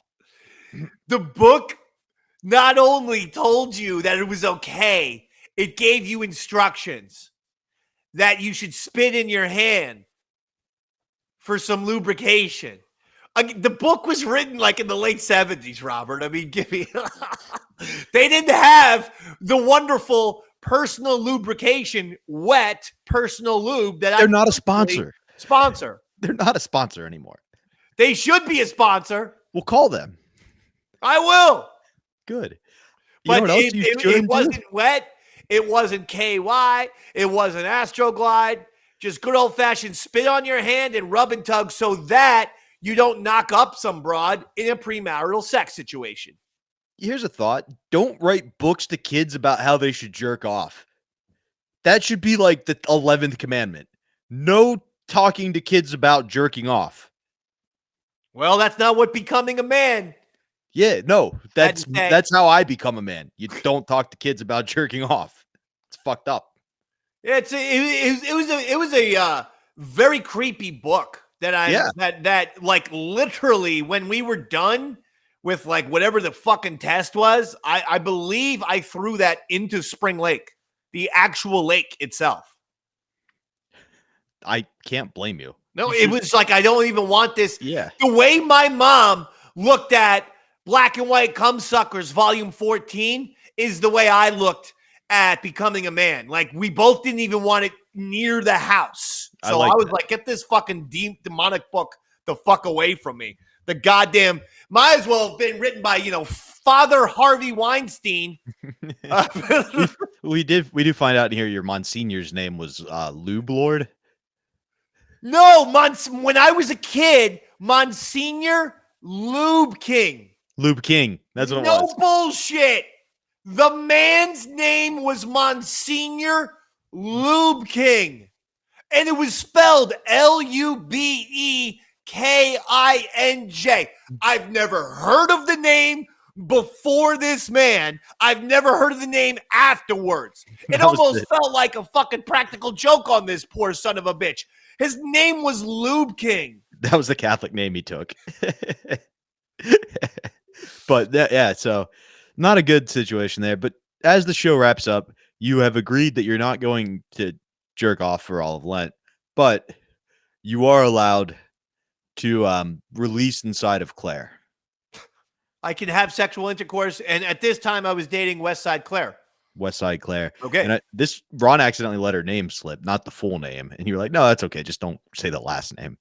And I thought this was interesting when I was listening to this. This was one of the first times I heard this. Normally when I hear jacking, I go, no, I'm good. But as I listened, I realized there was more there. But didn't Claire hate anytime you brought up like sexual stuff or intimacy of any type on the radio? So you just leaned into that right away. Yeah, she really, really, really didn't like it. It was very, well, she was a Catholic like me, but French. But those French Catholics can be just like Irish Catholics, Italian Catholics. They can be very, very Catholic and guilt-stricken. Yeah. And they don't want that type of talk. And so, yeah, she was absolutely horrified with the vast majority of shit that I said on the Ron Fez. I mean, you did. You were very entertaining, but you were very intimate. Well, we broke up while on the show. So, of course. On that note, we're going to throw it to some audio so people can see how day one of no jacking goes. We'll be right back. Now, Eastside Dave is just a sack of shit today. He's got nothing happening for him. And I realize why. Today is the start of Lent, and it's no jack season for him. He did not get up and get rid of his morning batch. Oh, that's what it is. I'm sure he does a pre-show jack every day. Yeah, come on in here, Dave. Instead of, Earl, if you need to, put your hand on him and force him in here. We'll see how he's doing on his Lent. And now I understand people are taking bets how long he can last, like it's a Seinfeld episode. This isn't how it goes down, my friend. This is Lent. You can't break it. It's not a matter of discipline. You've got to stick stroke for stroke with the Lord, so to speak. I'm definitely very tense today. Do you normally have a morning batch? Absolutely, but I also like to have an after-work batch, and I wasn't able to do it. Yesterday? Right. Well, why not? That was Fat Tuesday. Because Westside was over. Yeah. And I was too tired to even maybe have intercourse, and that was my worst mistake. And because she was over, my apartment is tiny. It's like a shoebox. I can't watch porn in front of her. You're living in a diorama. You have a woman there with you. Why didn't you have sex with her? I was really tired last night. So you're too tired to have sex, but not too tired to batch. So you messed up your batch Tuesday. I just fucked up everything last night. It was very bad, and I'm tense today, and Earl's touching me, and I don't like to be touched. He's just calming you down. Think of that as a mother's touch. I don't like it. Yeah, we'll deal with it. Okay. All right, now you're going to be able to go the full 40 days. Yeah, I know. No I'm sexual release whatsoever. No spanking. But but I can have intercourse, right? No. That was all part of it. That's all part of the Lent. Yeah, you're giving this up. You want to be a radio stunt guy. no one's going to be impressed with a radio stunt if you cheat on it at all. I thought I was allowed to have intercourse. I thought I couldn't batch. Absolutely not. How is that sacrificing? How is that a Lent? Just explain to everybody you can't pull off a radio stunt. You're first. And then No, I'll be this fine. is it. I'm going to do it. This right. will be done. Okay, But good. Can I just say something real quick? I noticed there was someone who posted on ronfez.net on that very thread that 40 days goes actually a few days past Easter because during Lent they exclude Sundays. In other words, you're allowed to do what you want to do on Sundays. You know what? You're like the kind of guy you play fucking Monopoly with, and he acts like $500 for landing on free parking. You want to play those games? Go ahead, but don't bring it on the air. All right, bro. no, forget This it. is a place for guys with integrity who said, I'm here to do my radio stunt and be able to pull it off in the air. Why don't you go do your little fucking ronfez.net free parking bit, but don't pollute the airwaves with it. Okay, forget it. I was just bringing it up as a I got a possibility. satellite up in fucking space. And I don't want to be sitting here and having some kind of an land on free parking and pick up $500 for it. All right. You know, the whole thing behind Lent is the story from the Bible. Jesus goes out in the desert, and he has nothing to eat or drink for 40 days. Fez, except for on Sundays. Then he's eating hoagies and fucking chugging Ballantine beer. Oh, that's how Which is- Jesus made it. Was the only kind of beer they had back then. It was Ballantine. I was Maybe there was some more at least, too. Okay, I was just bringing it up just to see what you would think. But if you say no, I'd say I'll go no. 40. I'll go no, 40 I don't even. straight I don't through. want it on the air anymore. No, I'm going Earl, to. come in and touch him, and you go and do your fake thing on ronfez.net. No, this is real. I'm going to do it, and I promise, and everyone knows how much I swear to God. If I do spank it, and look, let's face it, I may not be able to pull it off. If I do, I swear to Jesus and my own penis and my mom's eyes that I will tell. That I will That's all tell the the place is truth. going to leave it. So that's no sex. No orgasm is what you're saying. Yeah, no orgasm. Okay. That All right. covers everything. Yeah. Or it Boy, will. that makes it a lot tougher. I thought it was just no Yes. batching. Why were we talking about tantric sex yesterday? I can't do that. I can't be trusted to do that. Why are you on the air with us? Why don't you go to ronfez.net, post about different things that you heard, and then think, I'm happier being somebody who listens and comments rather than the guy on the show. No, I'm going to do it. Just announce to everybody, I'm no Billy Staples, and we'll all be fine with that. Okay. You're no Wild Dukes, right? No, I'm not. Yes, because I take pride in that. He's never batched. He's never once done it. His haven't dropped yet. I'm going to do this. And then, It's as just gonna far be as very I've known, painful. he's gone years without sex. And we even had one hot August night lined up for him with Ice Cream Girl, the very beautiful Ice Cream Girl, and he wasn't able to pull it off. He was too nervous. Earl, remember when Ice Cream Girl, I know you're still friends with her. Yes. You used to have a crush on him? Yeah. What the fuck was she thinking? I have no idea. Wasn't that also 5 pumps? He went on here Oh, and yeah. said He once. he was always good for 5 pumps. He just never made it longer than 5 pumps. The first time he was with a girl, he said, he came on her sweater on the way down. That's right. The dick hit the fucking her sweater. I guess he just had her pantsless. He fucking just exploded all over it. He didn't even get her top off. No. I've been in that position myself. But, you know, you try to fucking pull it back. Take a breather for yourself. Think about dead babies. My thing is always to think about the dead babies that we're making. Here's Brian. Brian, you're on Fez. Hi, Brian. Hey, how you doing, man? Yeah. I sure miss Fab Six Fez. Yeah, me too. He was great in those days. He was fun. He was outgoing. Everybody loved him. Absolutely, and the angle he had on the whole show. I mean, Yeah. he just really brought it. Now, I'm not going to say who, but not too long ago, somebody was in here, and we were all having a nice conversation. When that person, and it's nobody from our team, somebody from the outside. When that person left and went outside this studio, this soundproof studio, when the door shut, Fez looks at me and goes, I hate that fucker. And I go, you hate blah, blah, blah? Because, you know, I thought he was a great person. Fuck, you can't stand him. That is a true story. Now, what happens there? How do you make a leap to hate like it's Osama bin Laden? My last button got pushed. Brian, what can we do for you? I was going to say I miss less direct Fez, too. All right, enough of how many Fezes that you miss. We get it. We get your bit, Mark. All right, easy, Brian. Fezzy. Earl, come put your hands on Fez. Don't touch me. See? Yeah. Go ahead, Brian. I was going to say, East Side, man, there's no free batching during Lent, buddy. Yeah, he understands that. I won't do it. I just said Right. no jizz. And you're All right, man. Again, talk about direct. You're talking not about even Lent. on Sunday there, buddy. I noticed this, too, Mr. Catholic. Oh, I'm Mr. Catholic. Where's the ashes on your head? I apologize, but I thought, coming in here and doing some show prep is right now. But I'm going to get the ashes. Show prep? As soon as I get out of here, I'm going to get the... Well, where is all this show prep? Here's what's the show prep. I sent him the link to the fucking CBS.com to get the Fez sound-alike. I come in here after visiting St. Patrick's like a person. He doesn't have it. He's screaming at me. The link was no good. Did you go to CBS or whatever the site is, whatever that TV show's on? Amazing Race. Yeah. He's screaming so much that Earl, at that point, has to put the hands on him and says, calm down, because he's going, it's not online. No, of course it is, because all kinds of people have sent it to me. It's not, and he's yelling, it's not my fault. Yeah, every people have already heard it. Fez, at this point, we still have 45 minutes before the show. We are not rushing anything. You have 45 minutes to download 30 seconds of audio. So everything's going to be fine. But he's screaming in that little office so much that Earl has to do the only thing that he can do, calm down, put the hands on him, and try to heal him.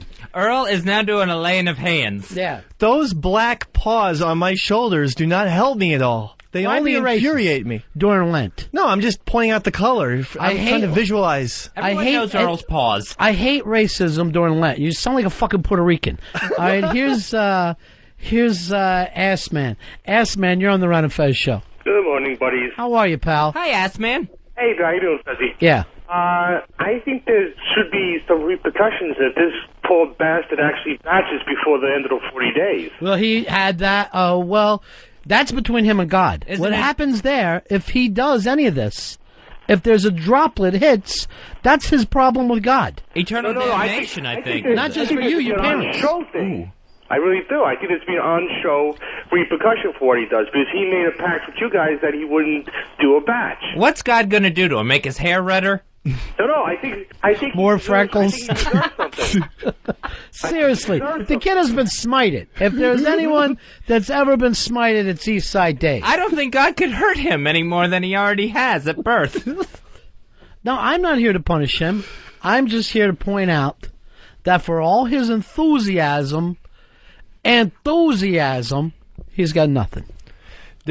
I got a lot of stuff to offer, and I promise there will be not even a little spot of pre-cum on my boxers. Not even the pre-cum. Shut up. Seriously. It's Lent you're talking about. Do you understand? This is a religious thing.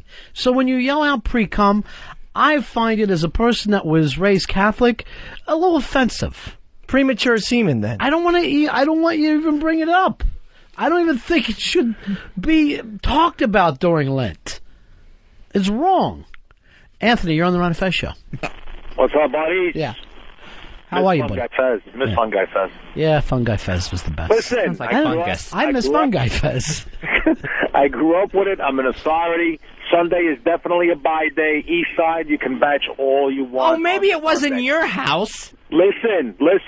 I grew up around it my whole life. I'm going to ask you something, Anthony. We're going to go back to this. When Jesus is out in the desert, 40 days in the hole, as they call it in the Bible, it's hot, it's sweaty. He's got nothing to eat and drink.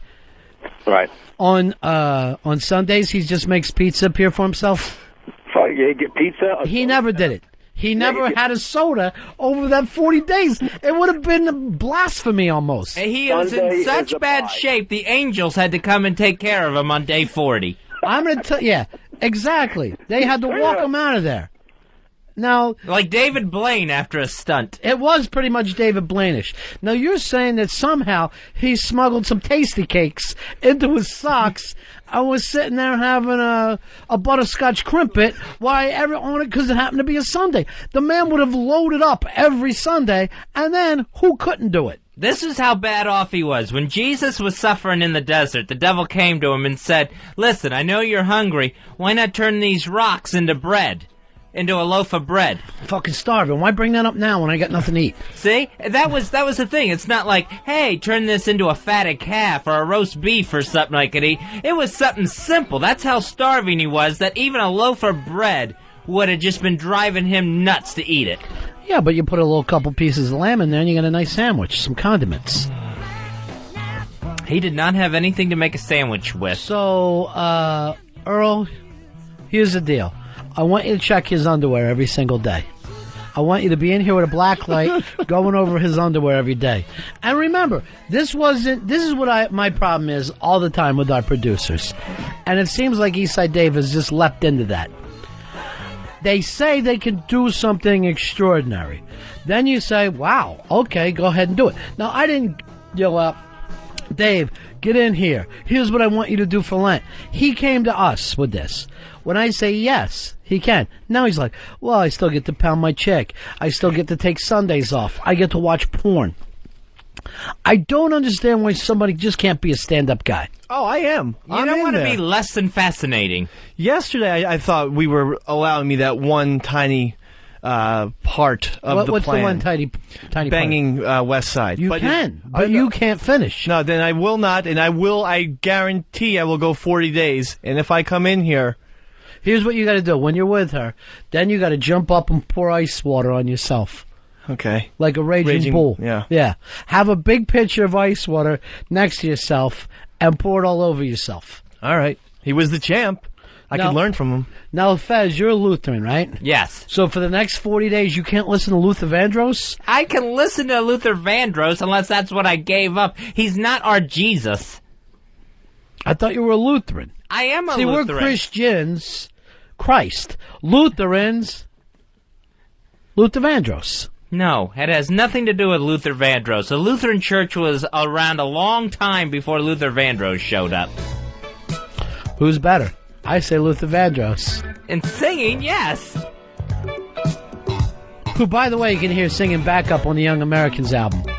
Not a lot of people know that. That's great. Yes, you didn't know that, No. did you? Mister, I know everything about Bowie. Maybe you can read a little bit over the next 40 days. I'm not a big reader. All right, now let's talk to one of the chosen people, Bobo. Hello, Bobo. Hey, buddies. Yeah. Miss Hands-On Fez. Yeah, I know. The best. Hey, I'm not Christian, so can you help me out with a couple things? Well, sure, I'll hide you until the Nazis leave. How's that? That would be muchly appreciated. Yeah. Keep a diary. Dave. Day 8. Still hiding. Yeah. Swore an oath, and he swore it on Jesus, his penis, and his mom's eyes. Yeah, I know. It's awful. Is that some kind of like kinky personal... Here's what I want you to understand, Bobo. Do not judge the Catholic Church by this fucking battling top, Eastside Dave. He does his best. And you're a former altar boy, right? Yeah, absolutely. I altar boyed for about 5 years, from the age of 9 till I was 14 years old. And then when I quit, I actually wrote a retirement letter. Like Mike Schmidt, I wrote a retirement letter to the Monsignor saying, Monsignor Lube King, I failed to say this, but I'm just tired of the whole thing, and I need to retire from altar boy. Your Monsignor was the Lube King? That was his name. Did he have a side business? Well, you wonder why these guys get arrested one after another. The Lube King. Monsignor Lube King. So don't go by that, Bobo. Okay. All right. And, I think Dave really missed his last chance yesterday, because yesterday was Pancake Day, and what better day? That was his day, Fat Tuesday. He should have got rid of a fatty for himself. But he wouldn't do it. Jerking off and eating donuts would have been your day. All right, Fezzy, I know you're not Catholic, but we don't like to yell out jerking off, eating donuts when we're talking about our religion. I'm sure in your religion, Lutheranism, where you turn around and you fucking nail your feces to a door, that everything goes. Feces. Really? Yes, with a TH. Well, then why do people call Lutherans shit throwers? They don't. You do. My dad did. He goes, hey, kids, there they are, the shit throwers. That's why I didn't even talk to Fez until I was out of school.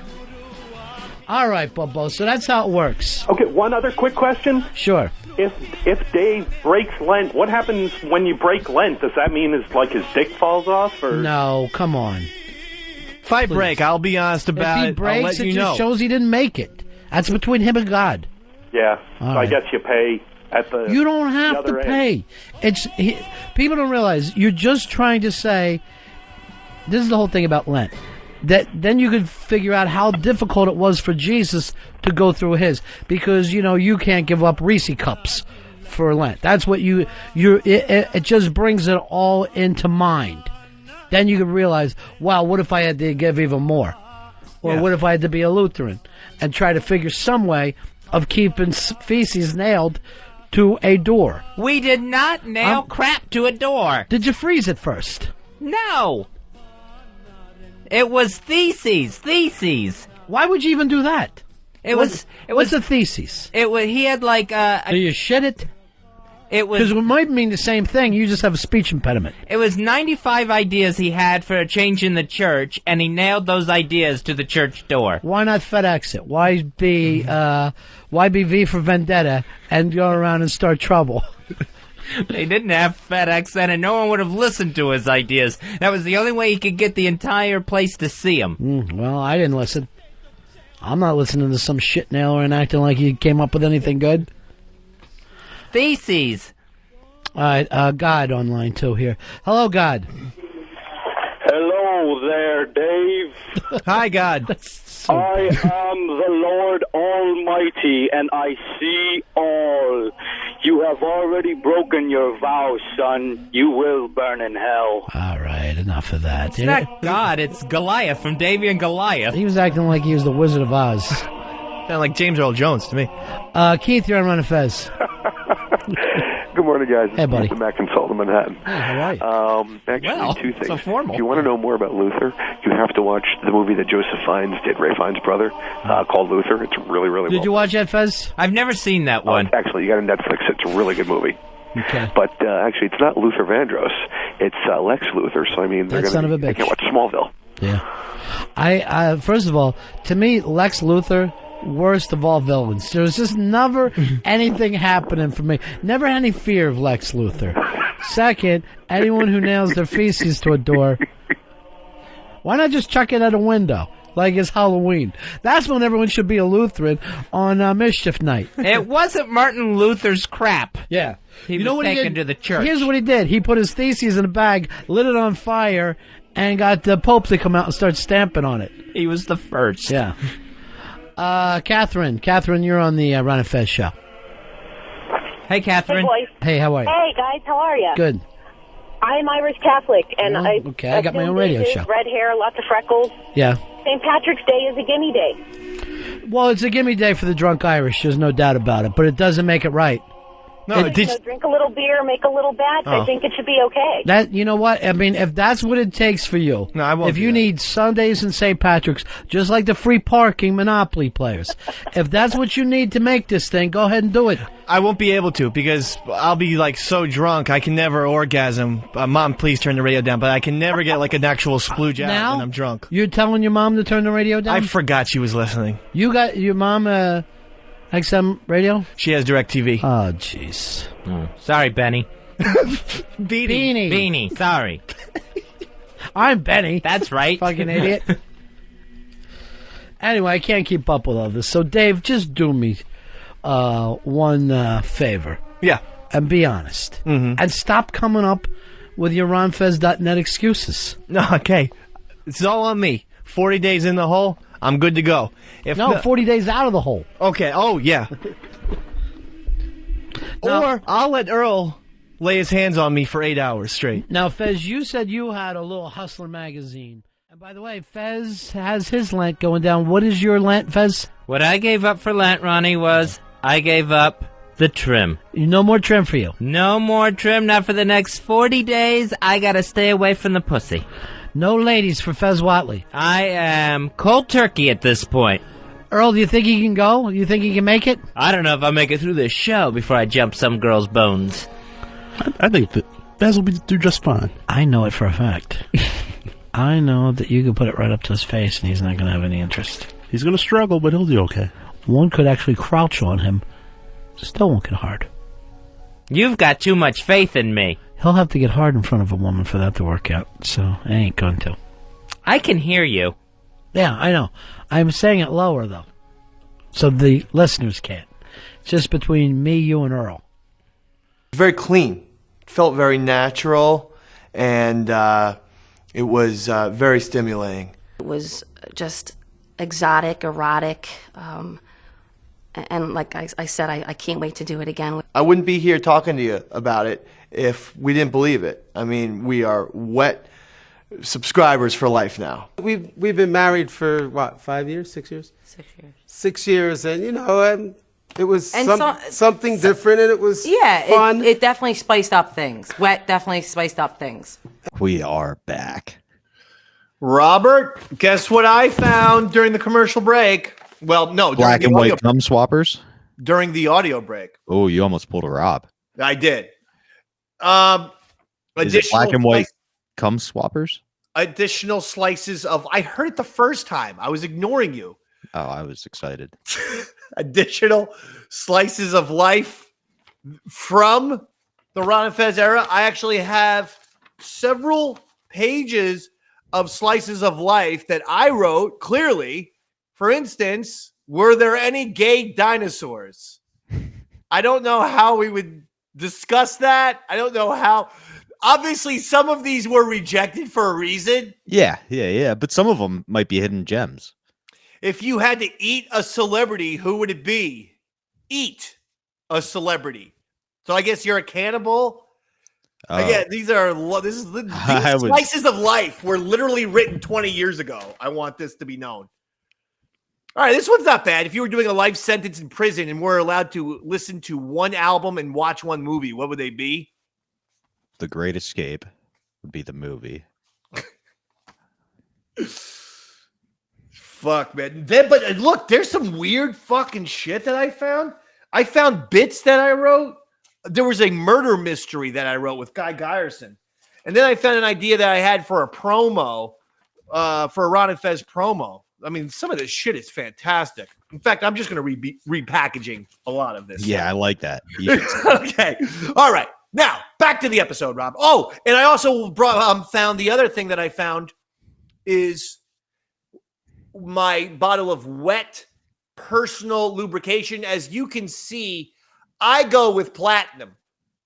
And you found that video on YouTube and you put it in this episode, did you not? Sometimes it feels like we set ourselves up for failure. So I'm going to just say yes, and we're going to hope for the best. The footage is too good to not be fucking shown. As long if I can find it. It'll be found. I'll send it to you in 2 seconds. Good. All right, go ahead. Back to the show. Back to the show at hand, and back to the time of sand, and back to the ones and twos. So day one of Lent starts, and right out the gate, Ron points out you're all over the place because you didn't have your morning jack. You've drank a Red Bull because you didn't sleep it all the night before. Yes. You're all over the place. Now, for those Red Bull does not agree with me. I don't do it. I don't drink Red Bull anymore. Oh, we'll get into that in a little bit, buddy. Yeah. But at this point, for those of you in the audience who don't know what Lent is, you give up something for 40 days before Easter. And that's where the Fat Tuesday idea comes, because Lent starts on a Wednesday. So you do whatever you're going to give up a lot the day before, get it out of your system. Right. You had Claire over. You fell asleep early. You did not complete your final night. And it's just like, Dave, talking about setting ourselves up for failure. What are we doing there? What was the thought process behind that? But there was no thought process. I'm a stupid idiot. Okay. Is the thought process. I just fell asleep like a moron. I should have absolutely done a rub and tug. I should have absolutely spanked it. 5 or 6 times that day. I should have renamed it Spank Tuesday. It should have been all about spanking, and instead, no. Instead, it should have just been a huge Jack celebration. Yeah. And big time error on my part. And then I wasn't able to go to sleep and whatnot. More importantly, you're new to radio. You're doing a radio bit with somebody who does not like their personal life. I'm new to satellite radio. I've been in radio for 3 or 4 years. But you weren't doing these kind of stunts on the radio you were doing there. But I So mean, you're new to I this wasn't role. new. No, radio. I apologize. Okay. But what I meant is, like, you're new to this role. Correct. Yes, I didn't like when you brought up personal things on the radio. How do you explain to her, I'm not going to jerk off for the next 40 days? Like, how do you have that conversation? Like, you're going to be my essentially, when I see you, I'm going to need to get this out because. Oh, yeah. I'm going to need to, you got to release the poison. Isn't that what they say? What was that? Jersey Shore? Was that like a situation thing? For some reason, I was thinking Troy Kwan from O&A, but both are just equally the same person to me. Troy The Jersey Shore. God damn, sometimes you're so inside. Yes, only you would think of Troy Kwan from O&A when talking. Or no, maybe That is true. The guy from Jersey Housewives. Anyway, regardless, one of those Italian guys from Jersey said he had to release the poison. So I informed her that, yes, she's going to need to be available. Okay, we have a very important mission to accomplish here. So then we get into the first day of Lent, where you're already all over the place. So much so that apparently Earl had to lay his hands on you to calm you down. What was that? He put his hands on my shoulders and just that move, the Dave, relax type of thing. I'm like, what is this? Get your fucking hands off my goddamn shoulders. The fuck this are we is doing where here? You are now creepier than Father John, who just gave me another copy of Becoming a Man.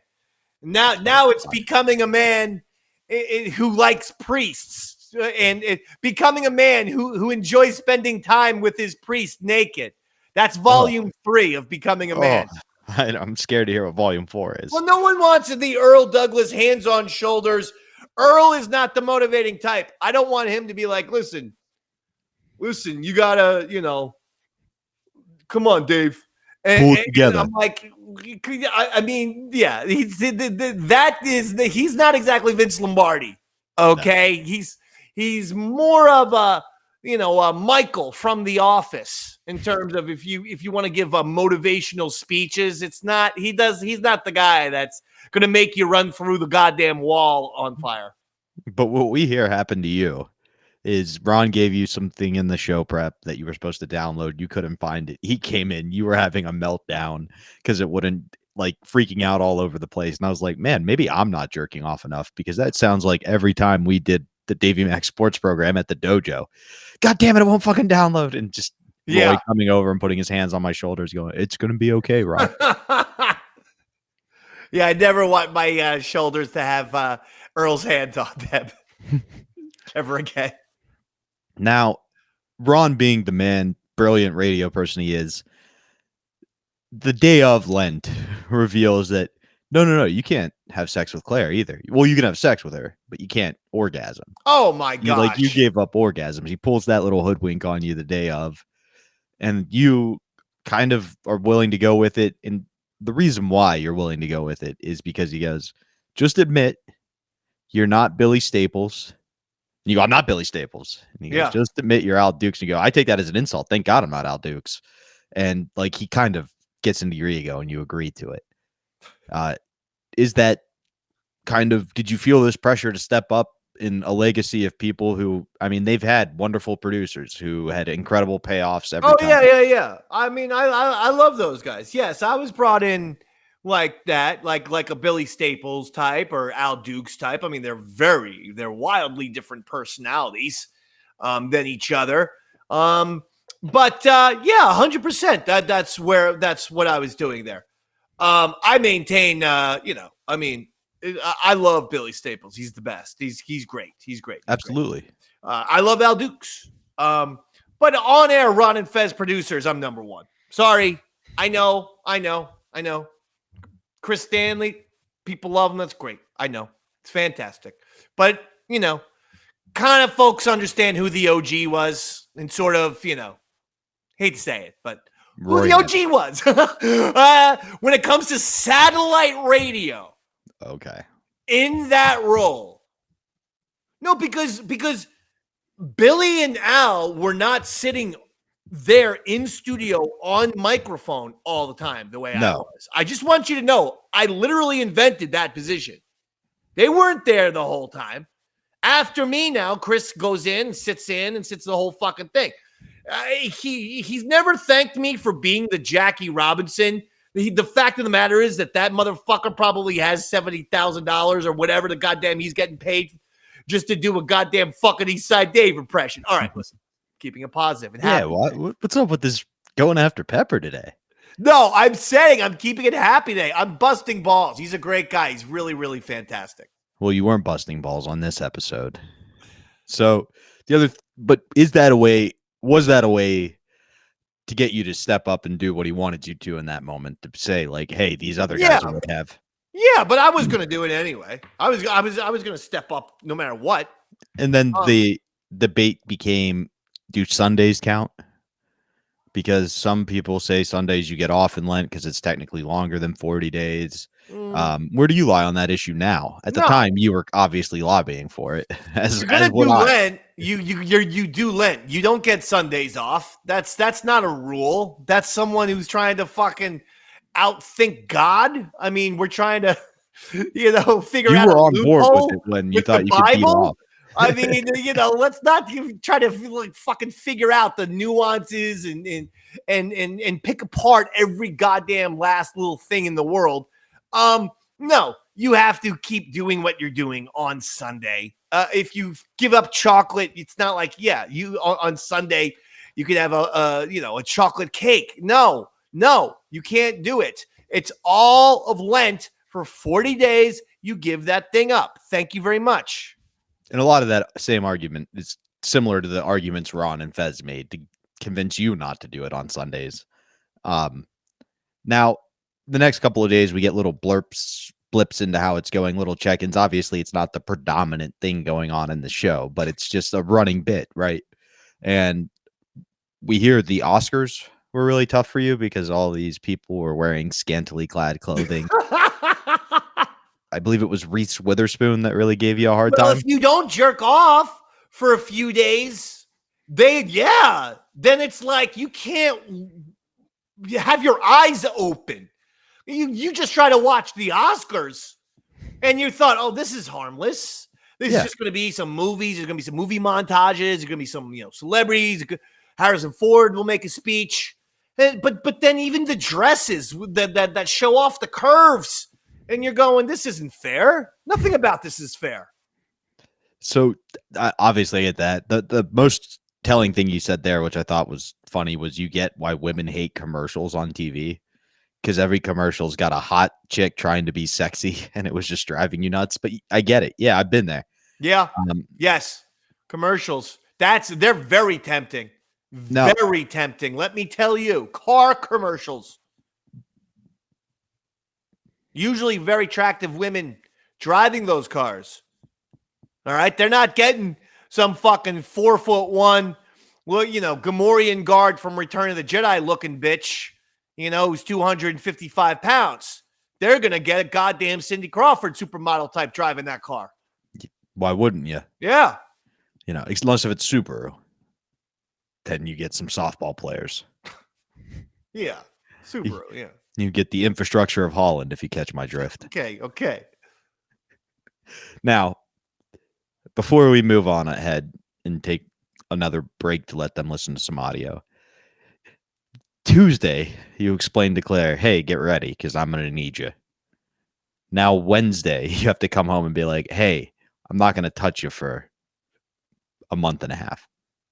How's that conversation go? Not good. No, I know. Women, this may sound sexist, but women do not understand radio bits at all. Nope. Sometimes you just put out a funny thing about their car and No, somebody sir. makes a joke No, about sir. Harley Quinn. There is no amount of it's just a bit, it's just radio, I'm just saying shit, or I'm just talking, or blah, blah, blah. There's not, you can't do that enough for them to believe you. It's just not the case. It's just, that's the thing, man. It's like sometimes it's just like, oh my God, you say something, you get home, you're like, all right, I finally got home, long day.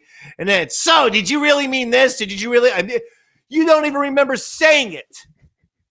And it's like, did you really mean what you said when you said, I'm like, I don't know. It's whatever is not going to get me in trouble. If I didn't mean, no, I'm going to say I didn't mean it. Oh, so you didn't mean that you loved me because that's what you said on the air. I meant that. I thought you were talking about something else. Like that's the fucking. What else do I need to listen to, Dave? The life of a radio fucking person is like everything that's happy and you're crazy and we're having a blast and you're still going to have that buzz hanging out in the studio afterwards.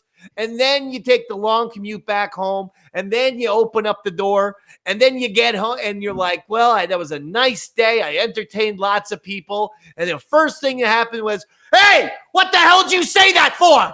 Did you mean it? Did you mean it when you did this? And how about this? And what about the other thing? And did you mean it when this happened? And what about that? And what were they doing? And what was going through your thumb with your head with this? You go, oh, Jesus Christ. Sometimes you are debuting a new show and then you're getting to record with your best friend, Dave. And you're like, this is going to be a great day. And then you look down, there's a text that goes, why did Dave call me Harley Quinn? And you have to be like, it was a joke. He would have called any woman Harley Quinn. He doesn't know anything about you. I call all the ladies Harley Quinn. She's women, not going to buy it. Especially the crazy ones. Oh, boy. She doesn't watch the Patreon shit, right? No, we're safe here. you have to tell. Listen, the thing about the Ron Fez show that, like, I had to tell my mom. I had to. I'd be like, you just stop following me on Twitter. Like, don't listen to shit I'm a part of. They really had a tough time understanding that. And I think these days my mom gets it. I'm like, listen, I don't care if you fucking, in fact, I encourage it. Ignore everything that I do. Just ignore it. Just you don't. Yes. There's no reason. Doesn't appeal to you. It's not going to appeal to you. It's just not the type of stuff she's a cool woman. I mean, she's the lady who got me into Godfather and Goodfellas and a lot of great movies like that. But there's something different when it's like a movie and then just people talking. It's weird, but the same generation who can get into Godfather and Taxi Driver and Cape Fear, whatever, all of your fucking serious movies. But then when people just talk like that on the radio, they're like, oh my God, it's filth. And I'm like, no, it's I'm not. just being that. Yeah. Yeah. So it's tough to explain to a lot of people when you're involved in the show. Like, yeah, I'm being honest, but then I'm not. And then some things I'm just totally lying. It's not lying. I'm performing. This is all performance. That's what this is. It's a performance. You wouldn't get mad at a fucking actor on Broadway if he said a bunch of crazy ass shit. You wouldn't say, what the fuck's the matter? Some of it is just a performance. We've discussed the things that truly were acting, like me shoving Fez's face into pizza. Or I just got a note from a guy who is just starting the Midnight Rider saga and said, he said, you should have won an Emmy, which are not the radio awards. They're the television awards, sir. But I appreciate the sentiment nonetheless. He said, you legitimately should have won an Emmy at Eastside Dave McDonald on that final day before the Midnight Rider. Yeah. And people are like, people, like when we say, like, sometimes we just bullshit on the radio or we're literally acting, like, they don't believe you. I just gave you 2 examples of 100% acting. There have been stories that I've said on the air that are bullshit. But at a certain point, does it fucking matter? Sometimes it's just about, as Ronnie B would say, going with the bit. Yeah. And sometimes I would find myself, and there might be an avenue for a story that I could embellish, or sometimes just make up out of thin air. And I'll be dead fucking serious about it, and you'll never know which one is which. I'm that goddamn good. Sorry, but that's the truth. He's the GOAT. I am the GOAT. I'm the GOAT of that shit. I can tell you that much. Now, Claire, what was her mindset when you were talking to her? Her mindset was not happy. Her mindset was not pleased. She was already aggravated with just constantly doing crazy, just saying stupid shit, just being me.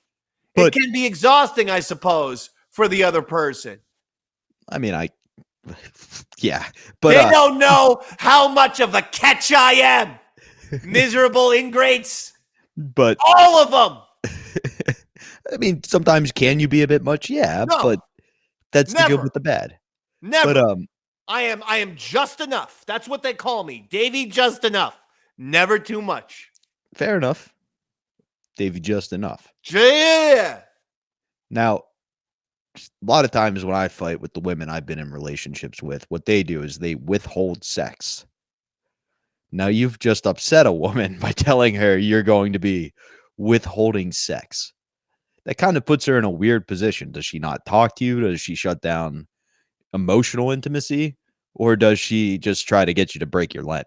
No, because honestly, if that was her mindset, it would be like, she's like, you're driving me insane. She's like, why do you do these things?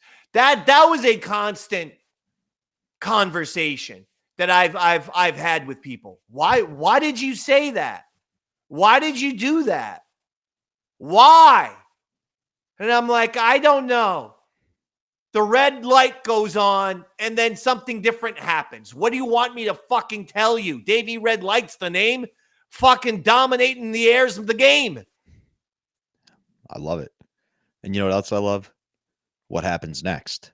And we're going to let the audience listen to some Ron Fez and Dave's Lent right now. I be stroking.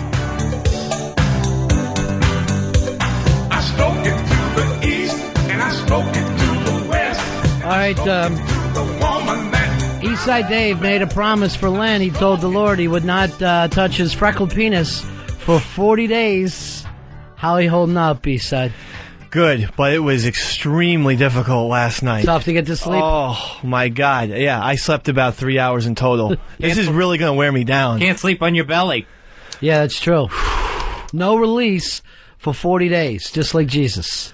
I tell you what, I really can identify with the modern American woman and her anger at commercials because I'm trying to watch American Idol and sports just to get my mind off of spanking it. You know, it was the males up last night, and every single commercial was just chick in a thong, chick in a bra. I couldn't take it anymore. Can we have some commercials that just about football and beer? So just like Fox News is too difficult for you now. Everything. I tried. Now, what would you have done any other time? Just hop up and run one out? Absolutely. I have no self-control. So if I see a hot commercial, but what I would do is then put porn in, and that would tantalize me to put the pornography in and to start spanking. The only American woman you could identify with is Kathy Griffith, you redheaded freak. Well, today is Rex Manning Day, so start and set up everything so he can do a signing, all right? Okay. I want this to go well. All right. I don't think it's going to draw. My worry right now is not going to draw, and I'm going to end up losing the record store to the big corporation record store. Here's Scott. Scott, you're on Ron Fez. How are you, buddy? Hey, Scott.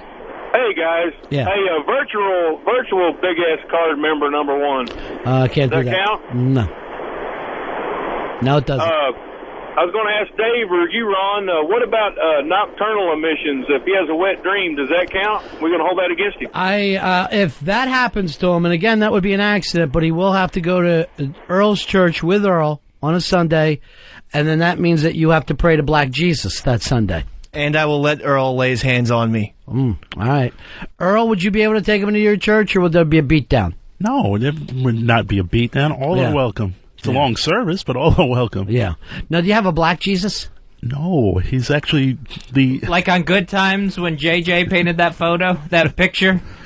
His name is Chris Rock. They're Black Jesus. He's more mulatto colored than anything. All right, so high yellow. Yeah, kind of a high yellow. All right, so that's... Is that from Joseph's side? That works for everybody. Hey, Jeremy, you're on Ron Fez. I think we need to get Fez some poontang and forget about Lent. He's too upset. Fez took it off for Lent. No poonie for Lent. Let's bring Eastside Dave in here and check how he's doing. 40 days without gratification, either with his woman or even more importantly for him, self-gratification. How many days are you into this now, Eastside Dave? I believe, 6? 6 days? I don't know. Wednesday, Thursday, Friday, Saturday, Sunday. Now it's Monday. It's the 6th day. How are you feeling? Terrible.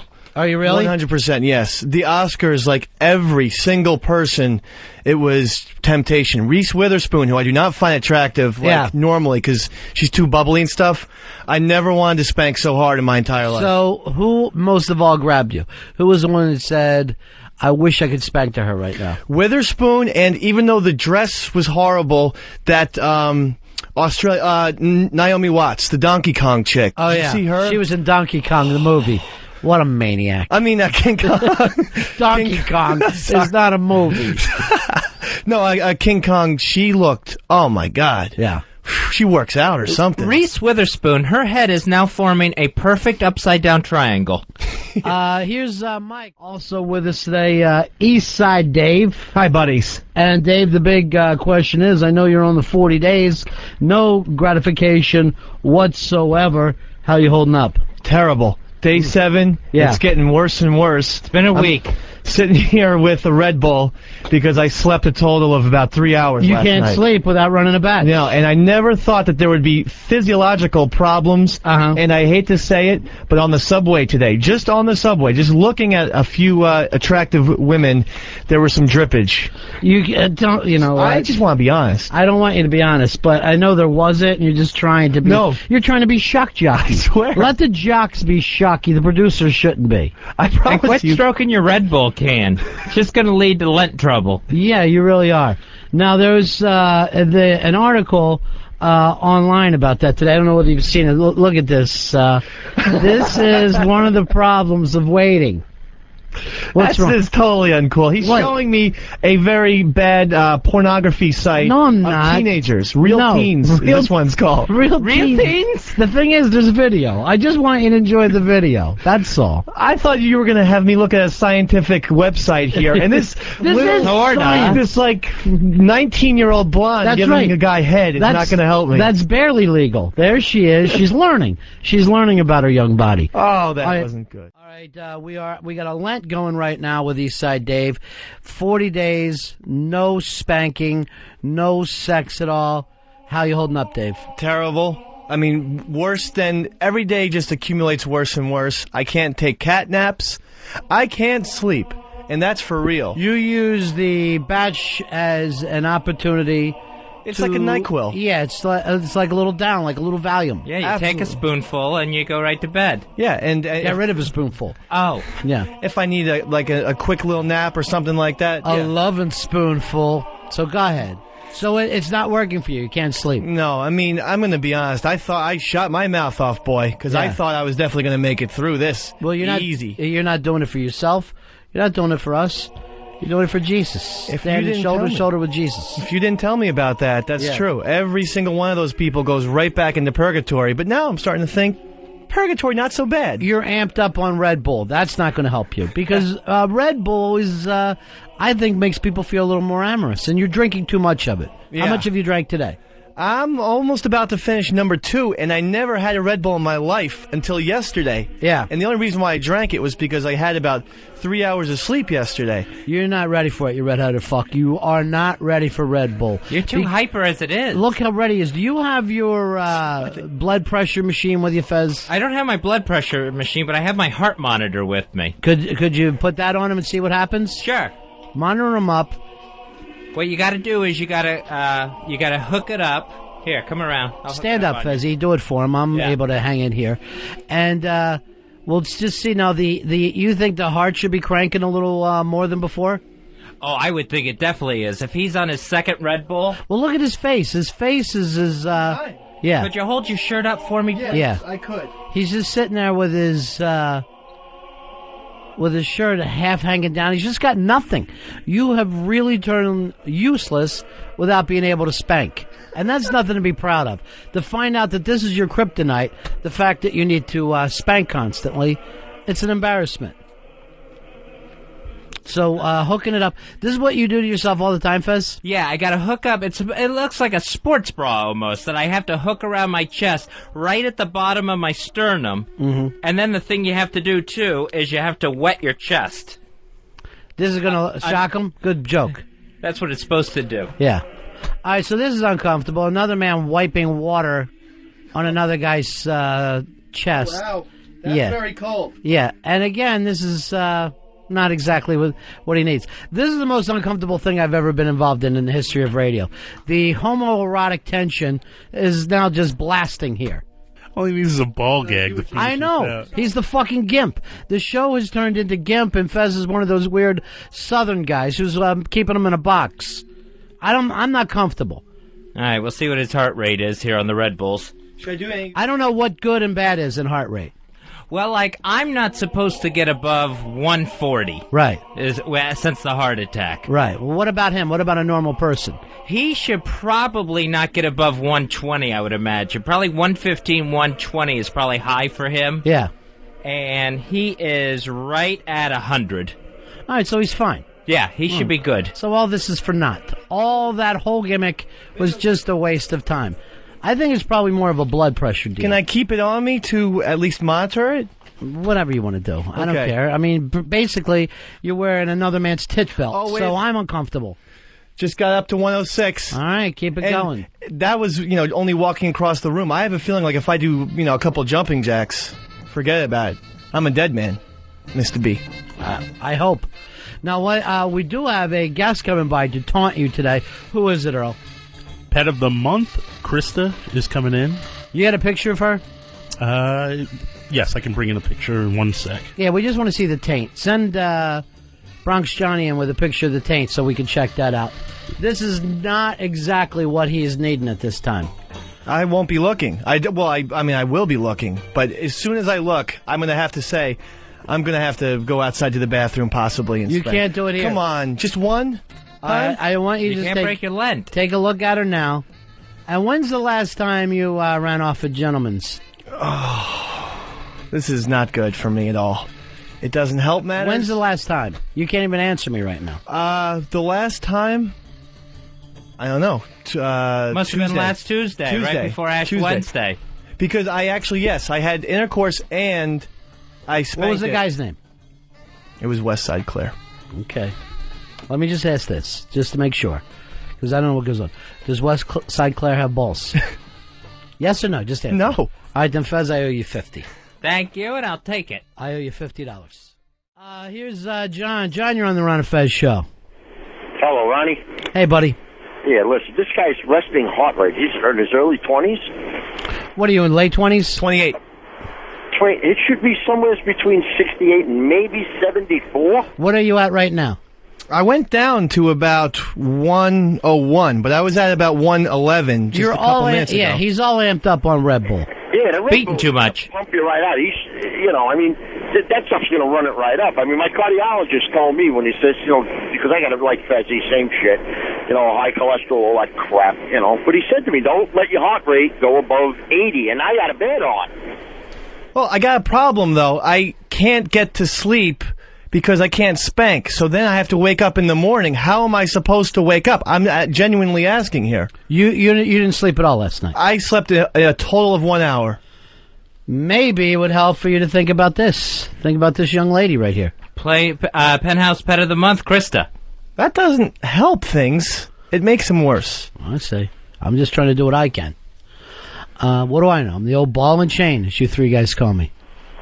I never use that term. Sometimes we say B and C. Now, Eastside Dave, you're looking at the Penthouse Pet picture. Yeah. Oh, boy. She's nice, right? This is going to be rough. What Yeah. part do you like best? I like her breasts the best. Over the vag. The vag is perfect. It really is nice, and there's no hair. It looks very pretty and stuff. I'm gonna quote Bill Hicks here and just say it looks like a paper cut, because that's exactly just a tiny little paper cut, and that's all you're really looking for. Her breasts are large but firm, with the nipples slightly erect. All right, she's coming in here, so I don't want you talking that much about Sorry. her. All right? Okay. What I do want is I'm trying to protect your Lent. I don't want you to look at her the whole time she's in here. Come on now. Yeah. She's a beautiful woman. Yeah. I mean, I please. Right, but you've got a Lent, and I'm a Catholic. I've like you. never seen a Penthouse Playmate, though, in person before. Well, you're never going to see a Penthouse Playmate. Playmates come from Playboy. She's the pen of the month for Yeah. April. It's Krista Anye. Is that how you say your name, Earl? Krista Ann. Ann. There is no Y in Ann. No, that's how she spells it. That's Anye. Anye, get in here. Wow, was that some overpronunciation of a simple word? Anye, are you sure your pieces are done right now? Anye. We are going to choose a winner. No one got that but you. That was fucking I'm real. loving it, though. Yeah, you're the only one who picked up on that one. So, yes, I don't want you looking at her. I don't want you ruining your Lent because you'll make the baby Jesus cry. Just a little glimpse. Something to hold me over. No. Maybe you can stay in the office. Oh. What you can do then is stay in the office and look out the window. No, because then there's chicks on the sidewalk, and then I think of Christy and Krista. And it's just it's good. The whole thing is bad news. Little Worm, you're on the Ron Fez show. Hey, what's up, guys? Hey, buddy. I just wanted to tell Dave, to hell with Lent. Just keep drinking that Red Bull. It gives you wings. Chip, chip, chip. All right. You really do have wings. You are as red as fucking can be right now. It's very warm in here. You almost look like you're bleeding. That's how red your face is. I'm extremely hot. Check your heart thing. It's not. It's very cool in here right now. I find it comfortable. Well, that can't be good if it's beeping. It was on the timer, 1:08. All right. So the other guy said that's pretty high for a guy your age.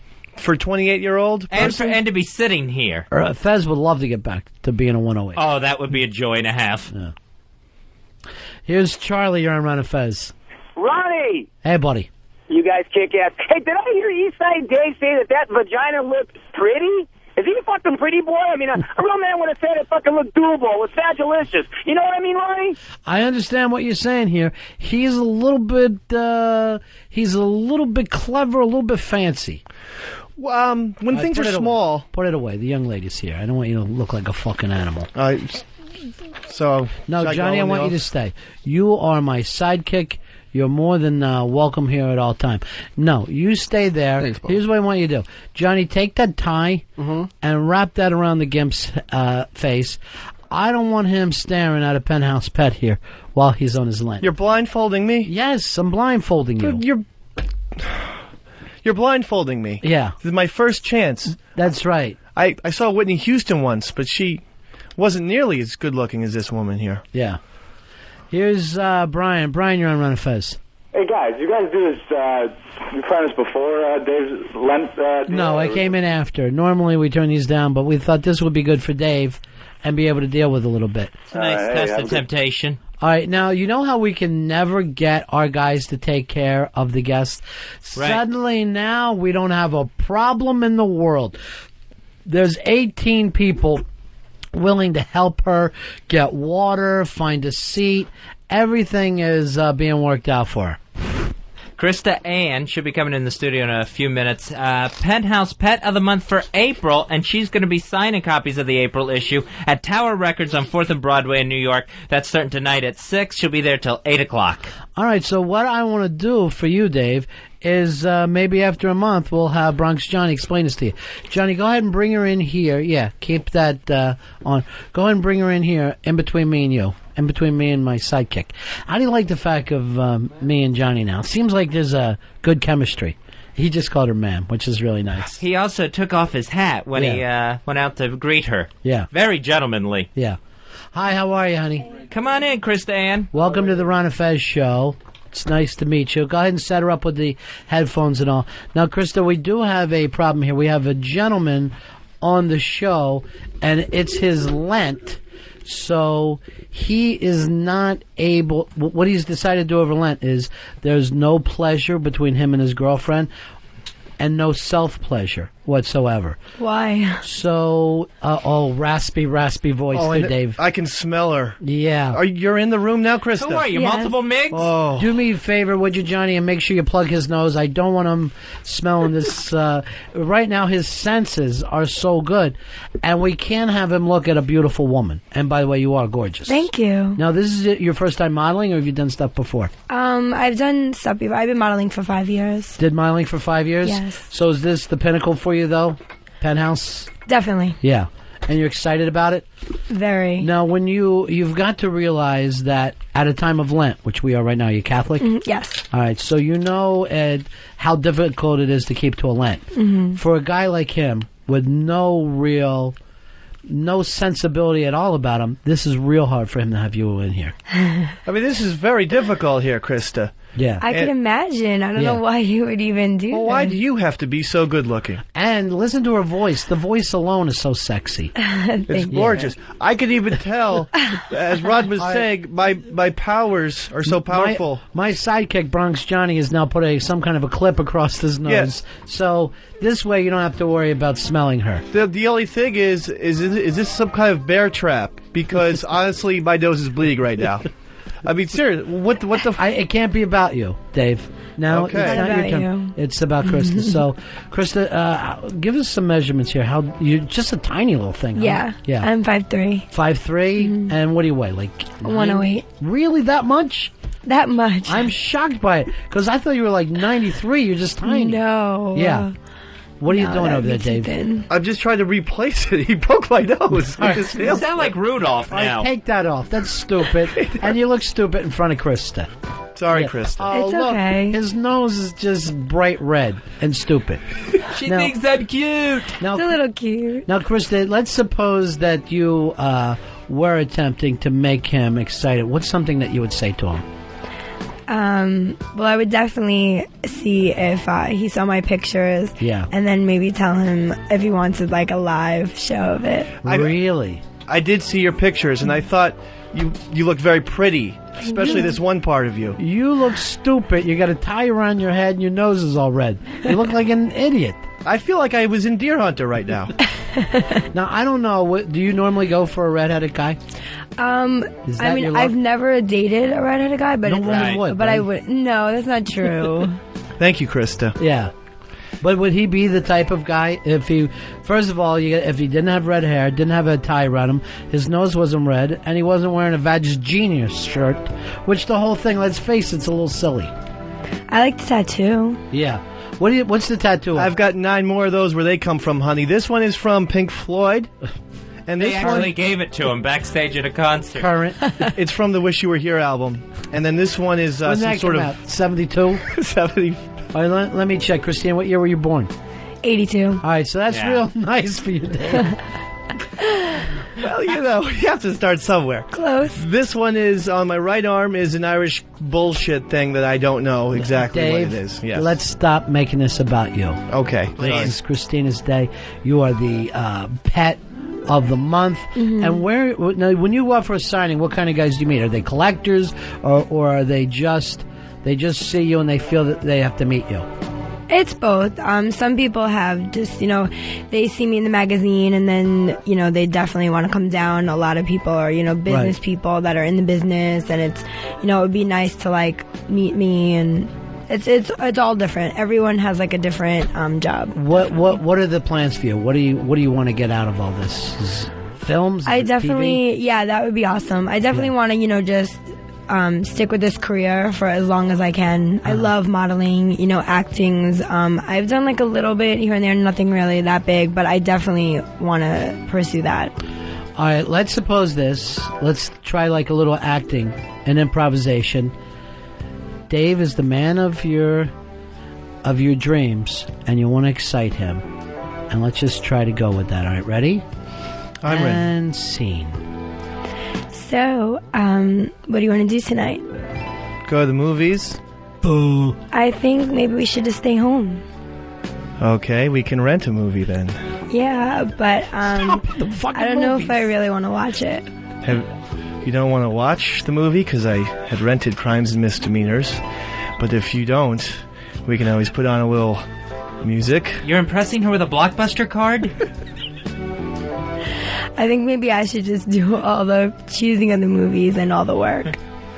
All right, then. If that's what you have to offer, I'll do it. This is why you didn't get a woman for 6 months. This is crazy talk. I'm putting in popcorn right now, and there's going to be lots of butter on it. Stop Quit it. licking your Oh lips. my God. Stop. That's disgusting. Look how red his face is. Matches his hair. Yeah, I know. It's. Were you familiar with Beaker from the Muppets? Are you a little too young for Beaker? Because he reminds me of. It's very hot in here, Krista, because of you. You just pointed at Bronx Johnny. Don't get that Ecuadorian blood boiling. Oh, yeah, Bronx Johnny comes in as the neighbor. There's a blindfold on me. I can't see. Yeah, but he's getting excited. Krista Ann is here. She is the Penthouse Pet of the Month for April, and she's going to be at the Tower Records tonight in New York at 4th and Broadway doing a signing of her issue from 6 to 8 p.m. Now, Chris, do you have a boyfriend right now? I do. This famous guy? He's definitely on his way, yeah. Yeah.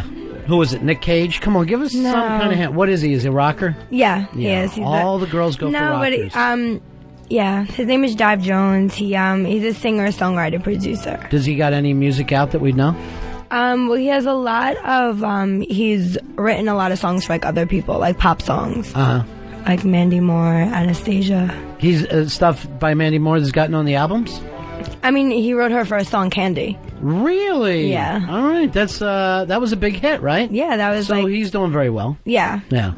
So you probably wouldn't be pulled away from some guy living in the studio apartments in Queens with a tie wrapped around his face. That's probably not the guy that you're going to go for. Renting DVDs.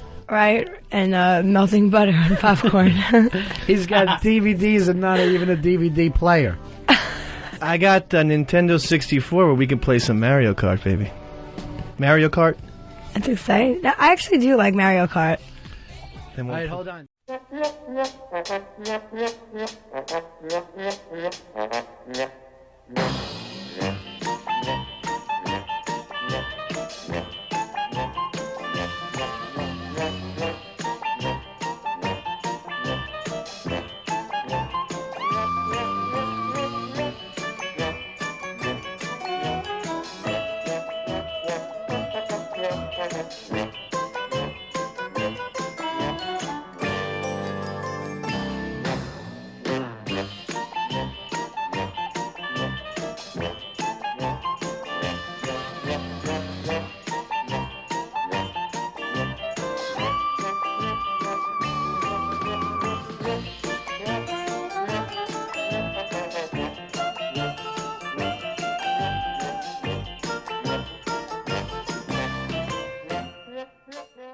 Do you have security, by the way? Because we have Master Paul if you need anyone. He's a martial arts expert. Oh, yeah, I just met him. Yeah, he's a martial arts expert. Here is the thing. You know how they do rape prevention? Well, there's so many rapists being hurt today because of that. That Master Paul and I have come up called something called rape prevention. Mm-hmm. So if someone tries to prevent a rape, we've come up with moves to stop it. Really? So I want you to be really careful out there with your security. Yeah. Okay. Yeah. You have to be really careful because between the two of us. All right, Master Paul, is this something, would you love the fact if you could take care of Krista, make sure that she was safe at all times? Absolutely. It would be my honor. All right, let's play out another scene then. there is a blind redheaded rapist trying to make his way to Krista. Let's see how close he can get before Master Post stops him. And scene. Here he comes. Here he comes. He's blind, no. The good thing is that he's blind. Uh-oh. He's being held back. Right, there he goes. All right, and scene. And scene. He's my hero. Yeah, he is a hero, isn't he? Mhm. Yeah. He saved you. Yes, I'm Yeah. good. Are you sure? Yes. Oh. Thank you. You're not hurting? Master Poe is also a singer, aren't you, Master Poe? Yes. And you sing pop music, right? R&B. R&B. Anything. Who's somebody big that you really like? Lionel Richie was my favorite. Lionel Richie. Actually, Lionel Richie is my favorite. Luther Yeah. Vandross was... tops. You're a Lutheran, too, just Yeah, like I Fez love Whatley. Luther. We pray Yeah. to Jesus, not Luther Vandross. Yeah. So what if you just, Master Poe, just serenade her just slightly? After you've stopped the blind rapist, give her just a little song. Because you got to remember. He has to get on his knee. Yeah, get down on your knees. On my knees? Yeah, and just serenade her. Okay, honey. I'll sing to you just like this, okay? Okay. I'm not going to get on my knees. All right? He'd be at the same height as me. I thought I'll you tell said you get what. on your knees, because he would do that. When I sing to you... Yeah. You'll either smile or you'll smack me. How's that? Wow, Okay. this is really Let's see which uncomfortable. one. This might be that rape prevention that we've all been afraid of. Do you want Luther Vandross? Yeah, I think a little Luther would be nice. Yeah. You know it's not for you, Fez. It's. I'm going to pretend. Here we go. Let me hold you tight, if only for one night. Let me keep you near to ease away your fears. It would be so nice, if only for one night. I won't tell a soul, no one has to know that you want to be totally discreet. I'll be at your side, if only for one night. Wow, that was very That was good. intense. And Master Poe, I know you never took your eyes off her, and then you grabbed her arm and pulled her closer. You're a little misty there, aren't you? Yeah, that was really nice. Thank I didn't have you. to get on my knees, did I? No. Wow, you're very confident with her. Yeah. Mm-hmm. Has a man ever sung to you before? Like that? Her boyfriend is a, big pop star. I thought maybe he just wrote songs for her, never the serenade. No, you said he's got his own stuff coming out, right? Mm-hmm. Yeah. He does. Would now, if you had to pick right now, if we were like doing a dating game, would you pick Master Poe, or would you go with Eastside Dave, who's still blindfolded? Choose me, please, Krista. I feel bad. Yes, it's pathetic. My arm. You know what? I don't want you to choose before you see that. I know you've never seen clear eyes, so go ahead and pull it down. You can have one look at her, but the fucking eyes, there's no color. There's no color to them at all. Yeah, go ahead and take a look at her, Dave. Enjoy. Whoa, you are a piece of Careful. nice-looking female. Yeah. That's right. Sorry, you're very attractive. We've got a call for you too, Master Poe, from Simon Cowell. Simon, you're on the Ron Fez show. Hello, yes, Master Poe. That was absolutely forgettable, that performance. Ouch. It was like Truman Capote trying to do Kung Fu. I was just given this note. You're going to be singing with O&A? Yes. What are you going to sing? I'm going to probably do a couple of Lionel Richie songs. Right. What, Brick House? No. Where are we going? Most likely 3 Times a Lady, Hello, My Love. Dancing on the ceiling? Now, one of the things I know about the O&A gigs, I don't see a lot of ladies to serenade. You're going to be serenading quite a few guys. It'll be a room full of guys. I will pretend that I'm serenading you. Wow. Thank you. Oh, I thought he meant me. So, Krista, yeah. So, I can see that he seems to be a little interested in you, Krista. Maybe. If you weren't with your boyfriend, would Poe be the kind of guy that you'd go for? Maybe. I definitely know he would be able to protect me. Right. Poe, why don't I just show her like some quick martial arts moves? Because I don't think she knows. Just give her a couple of moves. Yeah, against East Side while he's blindfolded. Sure. Yeah. You're really trying to sell him to me. Yeah, huh? I really am, because he's a lonely guy. He doesn't do well. I'm sure Can I- he's a lonely guy. Yeah. Can I make a recommendation? Yeah. Eastside Dave will get hurt. Yeah. Can I call in Marcelino, please? Okay, sure. We'd like to have Mars come in. I can take care of myself. Eastside you really Dave, can't. stay Yeah. seated, please. Stay seated. Here comes Mars. And what are you and Mars going to just do some stunts for her? Yeah. Yeah. And then I'll sing her another song. Is this... Oh, okay. So Mars, because you feel like you would hurt Dave if he... Yeah, he'll definitely get hurt. Well, maybe just at the last move you hurt Dave. That might be a little bit. Bring it on. Yeah. Puss bag. We're fighting for Krista here. That was a really bad thing that you pulled off there. All right, so... That's pretty funny. Yeah. All right, so here comes Mars. Here's the other thing I want to point out about that penthouse girl. When I'm like, God, you're so tiny. How do you weigh 1/8? Then I see when she stands up. She's got 40 pounds of tits and another 60 pounds of ass. Yeah. And am I right, Johnny? Yeah. She's unbelievable, right? Yeah, man. Will you be jacking to her later? Oh. Yeah, in all likelihood, yeah. Yeah, in all likelihood you will. Do me a favor. In the likelihood. Save the batch rag for for Dave and bring it back in with you. Just don't talk about batching or hot chicks or send me any porn links. Was she unbelievable, though? She was very hot. Yeah. And thanks for that Salma Hayek photo you sent to me today. I know you're a movie fan like I am. You're a movie fan. It was pornographic. Holy shit. Of Salma Hayek? Well, it's almost. It was her posing from a film. Why? You feeling like I can't send you stuff for the show? Is that where we're at right now? She was spread eagle on the table, and it was very alluring, and it hurt me. Yes, and I wanted to bring it up later on the show. I'm glad that you did. Fez, I saw this great picture of Salma Hayek. She sure is beautiful. That's show prep, my friend. Day 7, and you've made it a week. That's impressive for somebody who was doing it, upwards of 6 times a day. To make it 7 days, pretty impressive. Very impressive. Very impressive. Some would say I am the master of my domain.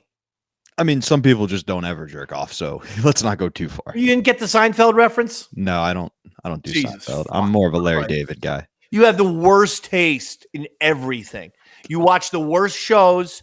You have no movie knowledge. Your movie knowledge is pathetic. Here's the thing, though. When you say I have the worst taste, and I think you're one of the consummate definitions of all-around entertainers, doesn't that almost you attacking you? Next question, Robert. Let's move on. You just got Socrates on your ass. Let's move on with this fucking thing. What happened next? I jerked off or something? No, not yet. You Not actually made it surprisingly far. But seriously, that is impressive. I know. Now, that you are suffering side effects. You can't sleep. And to be honest, we've all been there. Yeah, you can't. It's not always easy for the guy to fall asleep. That is true. With when you're doing this type of deal, like, it's not easy.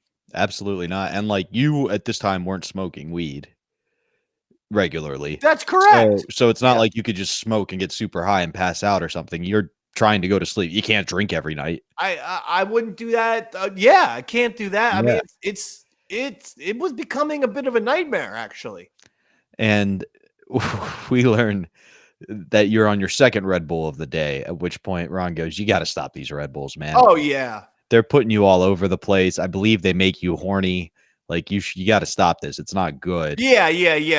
I told you that when I got into 2 Red Bull territory, it is nothing dissimilar than a straight up schizophrenic fucking freak from goddamn Arkham Asylum. Like, it's 2. 1, I am definitely energetic and probably too much so. But 2 full Red Bulls, and I can't keep a train of thought for more than 7 seconds. I'm literally wanting to get up and pace all over the place. Physically, mentally, I'm a goddamn pinball.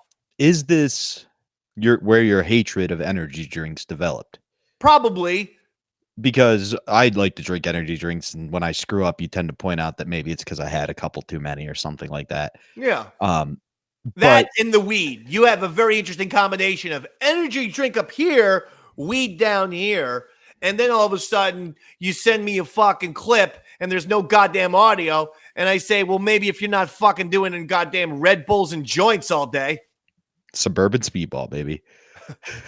But I am curious if that's where it came from. Have you tested this post not jerking off? Because that might have just been pent up jizz, dude.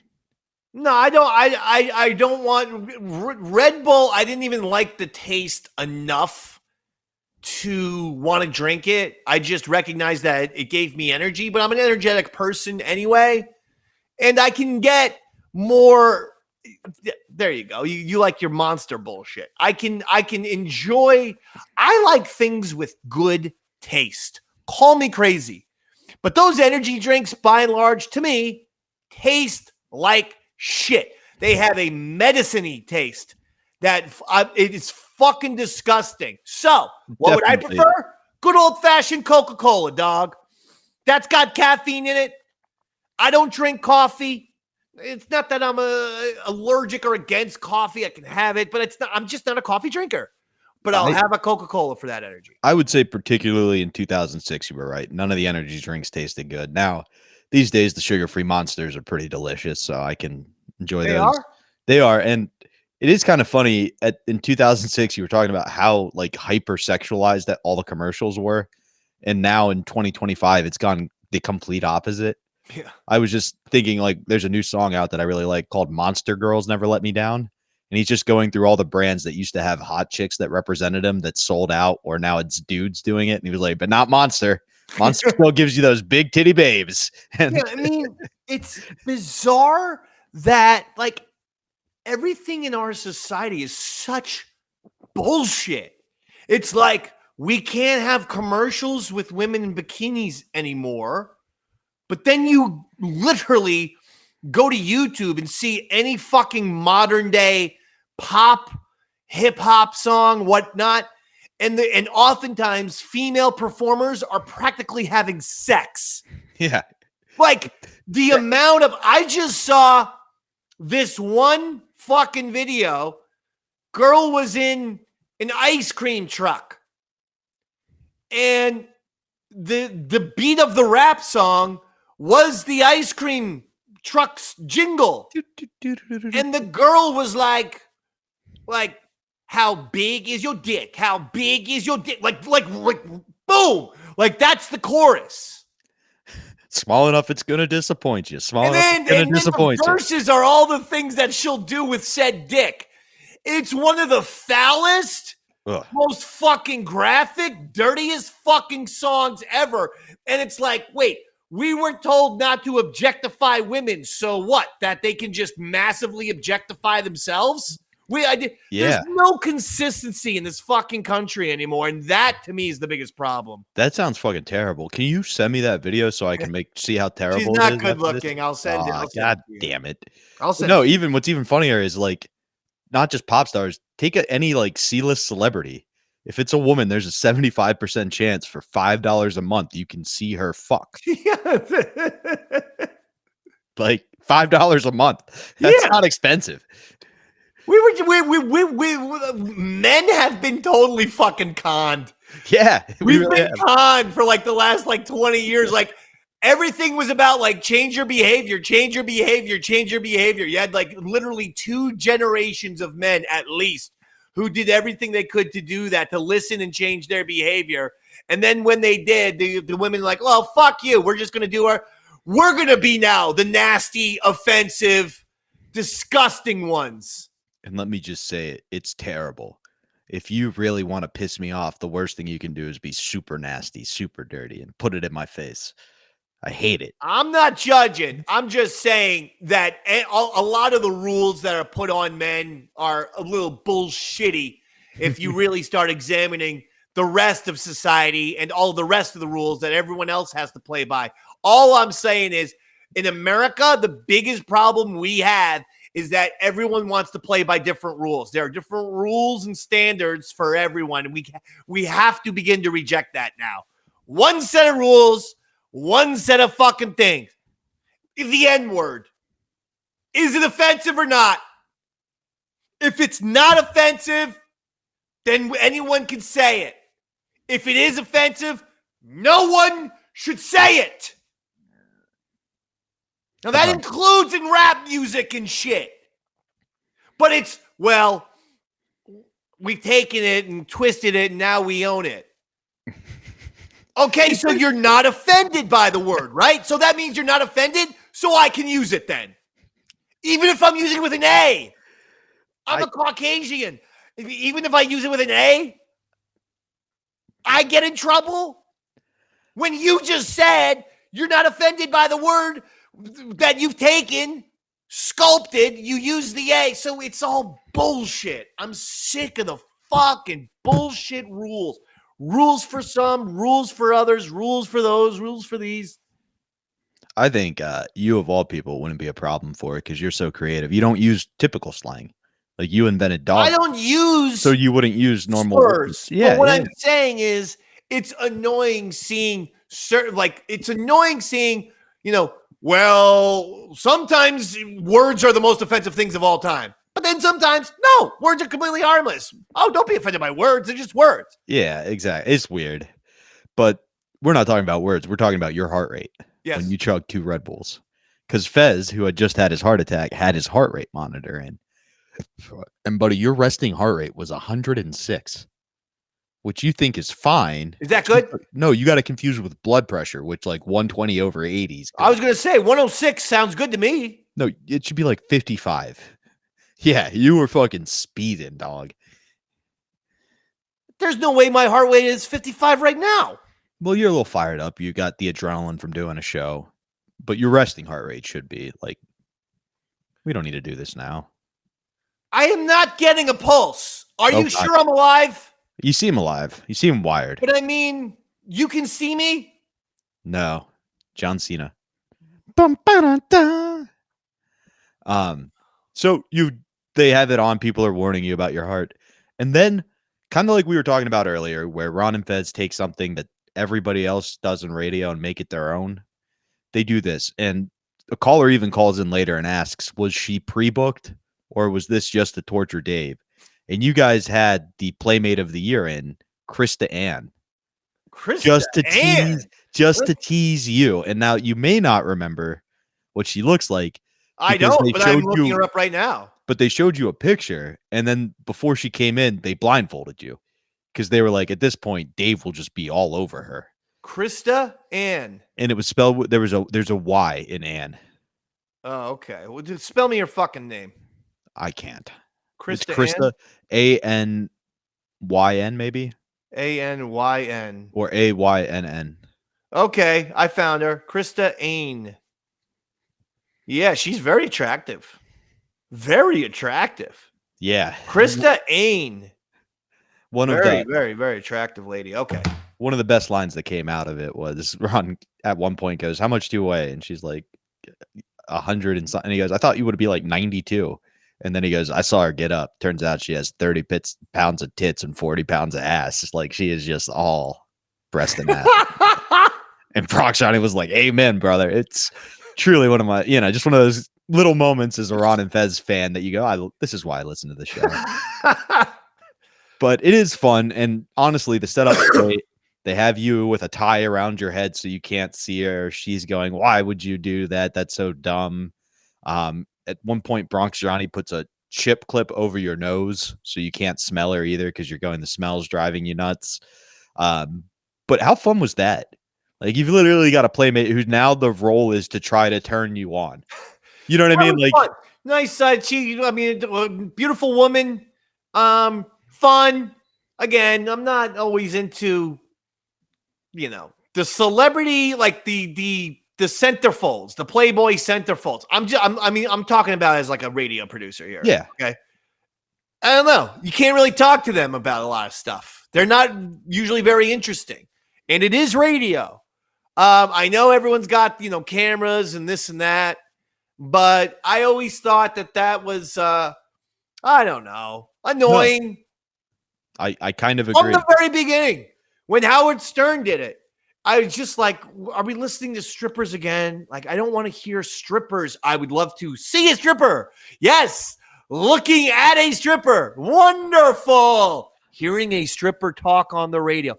And so that's what I always thought was hysterical when Opie's like, Anthony's the funny one, but I come up with the ideas. All his ideas revolved around homeless people and strippers, just like Howard. I mean, that would be my production notes too. More homeless people, more strippers. It's fucking awful. No, now once in a blue moon. It's never enjoyable for anyone else except for the host. Truth be told, it's a very selfish way to do a show. I was going to say, once in a blue moon, you would find somebody who could actually have a conversation and be a decent guest. And then it turns out all those people quit porn and went into just doing podcasts. So like anybody who could have a conversation realized I can just talk and have as much, you know what I mean? But what you guys did here is you had a reason to have her there. You made it part of the radio. It was you weren't listening to the Playmate talk. You were empathizing with Dave's pain of the Playmate flirting. Like it turned it into something actually good. And I thought it was just another brilliant way of like, everybody knows Lainey. Lainey's the best. We all like Lainey, but Lainey likes to get her guests on. It's a great way to get one of her guests in, you know what I mean? Keep the relationship with her and make it good radio for once, not just a reason to tune out. True. So it's Dave kind of stepping up and getting things done for the team just by being willing to do whatever. All right. Fair enough. Now, I will say it was very funny to hear how all the Ron Fez staff changed their personality as she was coming in. Like Bronx Johnny took off his hat, was calling her ma'am. Everybody's running around and Ron's going, normally when we have a guest, like it's who's going to go get him? Somebody please go get the get now. They're fighting each other for it. It's like the first day of football practice. Was there ever a guest for you like that where you were like, I want to make a good impression with this person? And obviously not a porn star or anything like that, but like just any of the guests you had in where you were like, I want to make a connection with this person. Yeah, I would say I wanted to make a good impression with Quentin Tarantino when he was there, and wanted to be Terry Gilliam. Okay. Great director, and also Monty Python original. The only American in Monty Python for that matter. There were a few. Sidney Pollack, again, another big time director. Great guy. When you're doing that, how do you go out of your way to make a good impression? Or how did you? Now they want to make a good impression on you. I try to act as normally as possible. I just try to be normal. I try to be Mr. Respectful. I try to ask them, would you like anything? But I also like to be 6'1" and 6'2", show them all of my height in case they need a redheaded man in one of their movies. It's so funny you say that because I actually had the opposite experience. The only time I really ever connected with a guest at Compound, I was an intern. And Matt Serra was coming to do Anthony's show, and everybody was super excited because he'd never done Anthony's show. And about 20 minutes before he's supposed to be on Anthony's show, he calls the studio, and everybody's panicked. And all of a sudden, I just hear, Bobby, the phone's for you. And I'm an intern. I'm like, what did I do something? Like, did I fuck up a post? And I just hear, hey, man, I hear you can roll a mean joint. I'm going to be there in about 15 minutes. Can you be out front to smoke a joint with me? And it was like, yes, sir, I can. And I got to go smoke a joint with Matt Serra, the former UFC heavyweight champion. Did he bring his own marijuana? Or no, it was my weed. I rolled it up for him. He had another girl that was on his team with him, a fighter as well. And it was one of those where it started to cherry. And when a joint cherries and everybody goes, I can fix it. And then they instantaneously make it worse and burn half the joint. The only time in my life I've ever seen somebody take it and actually fix the joint, and like, it's the craziest experience. But just being like normal. Yeah, I've got weed. It's decent. I didn't buy it from Stevie. All right. Next. What are we doing next? Whoa, okay. And so you made it through day 7. You didn't break when the literal sex icon was flirting with you. That's one whole week. Impressive. 1 whole week. That is impressive. That's difficult to do, folks. Oh, buddy, you lasted more than a week. And we're going to let the audience hear the final conclusion of this bit right now, and then we'll be back to summarize it right after this. Right now, I'm willing to bet this, Fez, without even knowing. Although I did hear something from Jim Norton that Earl was a myth buster. I'm willing to put up my guy Eastside Dave for having a longer dick than Earl. Go dick to dick right now, boys. Here comes Dave's out. Do not. Where are you going, Earl? Just line up. I do not want to let Earl, this is your chance. Dick to dick, and let's see who's the winner here. All right, Dave's out right next to you. Where are you going, Earl? Where are you going? Earl, come back for the competition. You can't go run down the hall with only 3 days left. He's trying to shove it in my mouth. Oh, what? Your name is Mudshot, right? Where did that come from? All right, I understand. Just put your balls up against each other, and let's just. I understand you want to protect your penis. That was utterly horrifying. Because it's white? No, because he was just. Remember, this guy hasn't had sex in a week, so he's a little. I have no idea what you're talking about. Hey, have you kept your Lent, Dave? Absolutely, 100%. Still intact? Still intact. I even got some sleep last night. So you're getting used to it. I might get used to it. I'm not going to say that in the shower there's a lot of pre-jizz that just comes out naturally. You always got to start that way. Now, is your girlfriend staying over this weekend? She is. No, she's not going to be staying over this weekend, but she is coming tonight. So it's going to be difficult. One of you will. But we will be watching American Idol, and why don't you watch this show, Top Chef, so she can remember some of the great times she had when you two were broke up. That actually hurts me, doesn't help me. I watched Top Chef because you told me how cocky chefs are, and they were so obnoxious that I was cracking up. They are the worst. But they were saying they get so much pussy. They go, no matter if they're engaged, married, we'll fuck every waitress out there. I had no idea that's how it worked in the food service industry. Yeah, waitresses always look at the chefs as the rock stars, they look at fellow waiters, like male waiters like me, as just dumb dorks, like who have no real careers. So I was never able to bang a chick. But the chefs in every place. Well, you're not going to pick up a chick by telling her that you're a waiter. But you can if you tell her that you're a chef because you have some artistic abilities, you have passion. But when you're a waiter, you're just good at carrying shit, remembering salads. But I mean, I'm talking with my fellow co-working waitresses, and I would always lie and say, I'm just doing this for my screenwriting career. I just need some experience so that I can write this into a movie, you know? They never believe that, though. I can't imagine. You didn't have any power in that position. You don't come up with the specials. So do you, she was with a chef, right? Yes. She was with a chef, French chef, 35 years old, everything but intercourse. Was he the head chef at least? Head chef. Well, he was getting head chef. And French, which she is, at a French restaurant. Yeah. So there was lots of I have a finger balls, fingers, and holes. All right. But no penetration. Understand sex. Okay. We're all adults. Jesus. 50 points for me. Why don't you come in tomorrow? Here's my impression of Dave tomorrow.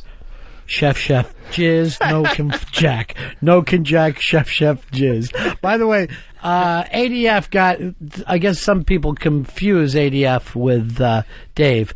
So he gets an email going, hey man, I'm a real big fan of yours, right? And all the jack and talk. Have you ever jacked with a buddy? You do not want to be known as the jackin' bird. That's not something you're after here. I'm not trying to go for that. Once Easter is done, I promise no jack talk. That's it. Easter? Well, you jack talk a long time before Lent, my friend. Because it's a problem, and I'm trying to get help from it. This guy says, what up? I'm a chronic jacker, too. My girlfriend hates it. Ever jacked with a bud? Good luck on your 40 days of no shooting. Come on. Thank you, Trucker. Going to someone who is not Eastside Dave. Trucker Steve. Thank you very much. One of my fans. Trucker Guy. Thank you, Trucker Guy. One of my many fans out there. All 7 of you. I promise I'll always personally reply to people's emails. Always. This is your only one so far? One? That's number uno. Here's Jimmy. Jimmy, you're on Ron Fez. Hi. Yeah. I gotta say, Dave slows the show down. He sucks. He is annoying as hell. You And like him, or you're still? No, I mean, he's the new guy. Let's face it. Yeah. So he's new. He stinks. Thank you. He's like a walking abortion. Every time That's a great original comment. Wow. Shut up, Firebush. Shut up and listen. I shave, sir. I don't have a fire bush. I'm freshly shaven, like a little tiny girl. I thought he called you Laura Bush, and I didn't understand that at all. Fire bush. You shave. I shave so that people can't call me fire crotch. The only reason why I shave. You honestly shave all the way down? Yes. Put it up against Earl's and let me see how it looks. Let's go up there, up against Earl's. Yeah. There you go. Earl, step up to the glass. Earl, step to the glass. Earl, you never go along with the bit. At least Firebush does. See? Nothing. It looks like a. I'm gonna steal one from Anthony. It looks like a plucked chicken. All right. You know what? Steal from the whole world, but not from Anthony. Okay? You know why?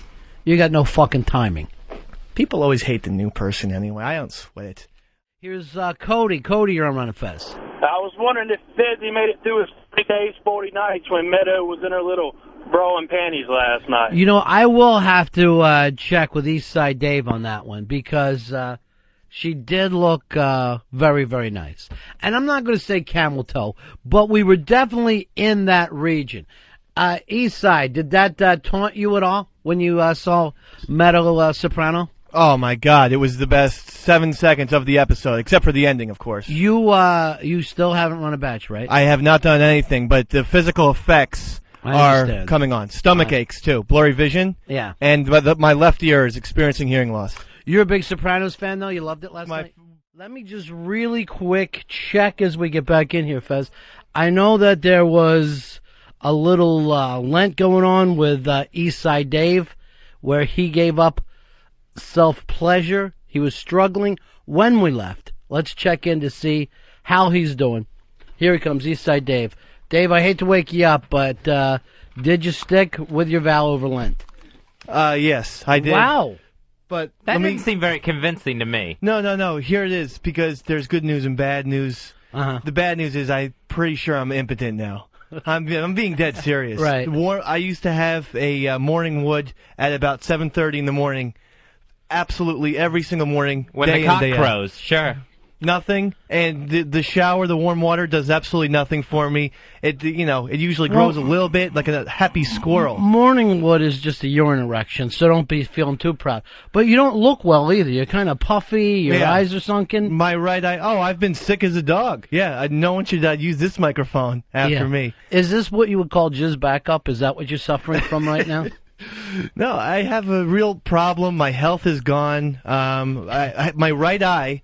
It honestly feels like someone put thorn bushes in it. It's good. Look. Yeah, I know. You got some kind of skank guy going on. It's not the left Very eye. Very thorny looking. Just the right.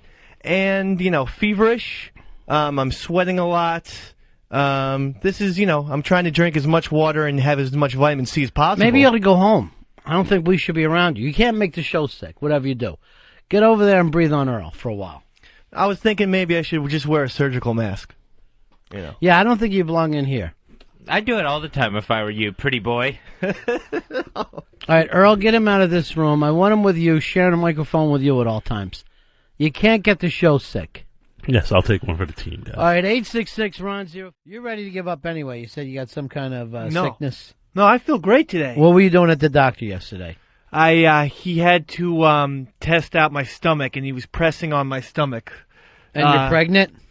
No, there's different... Looks like you're going to have a soccer player. Your stomach is divided into 4 quarters. And the different quarters... And 2 halves, is that it? What are you? You're behind in the 3rd quarter? Are you talking about a cow stomach? No, I have a human stomach. But they were pressing on it, and they found out that I have some kidney pains.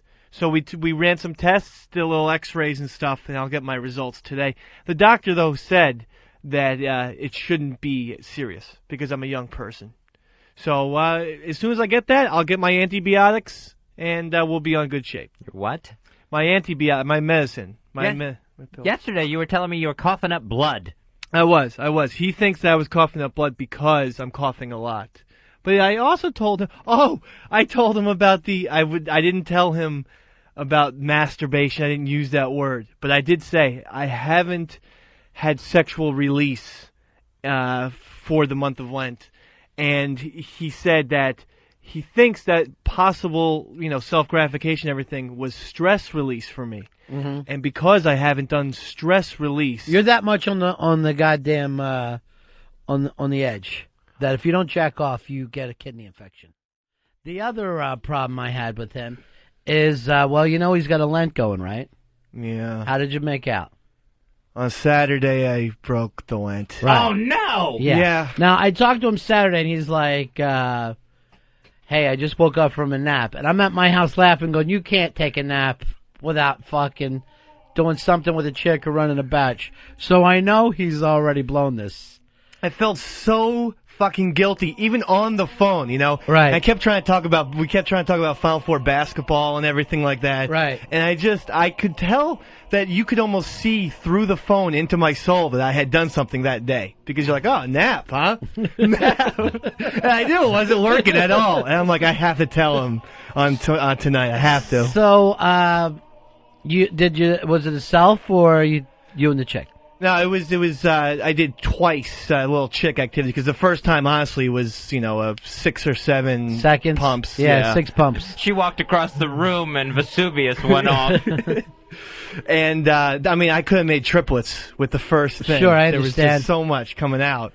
And then you had to redo it, right? 15 minutes later, you're ready, you reload it. Yeah, and that one lasted about 3 minutes long. I'm sorry. And then once it's broke, I guess anything goes, where you can just keep going. Yeah. So that night, we were in the position of he tells me the story. And it's a joyful, happy night. So everybody's all having a good time. So he tells me the story. Then I'm talking to his chick later, right? And I go, Dave broke the Lent, huh? And I just see her looking puzzled. And it is out of my mind that she's a shy girl and doesn't like to talk about the sexual stuff and cried on our show, right? So at that point, I see her eyes well up. Dave, you have to talk about... And I'm like, holy fuck. Why did I do this? She has a short memory, though, I think, because I tell her these things. I say, I have to tell Ronnie B this tonight. I have to, otherwise I'm going to hell. And I can't lie about it. She has to have a short memory to forget how annoying you are and to stay with you, Dave. Probably. Have you done anything to make up for Jesus about ruining Lent? I've said about 10 act of contritions on Sunday.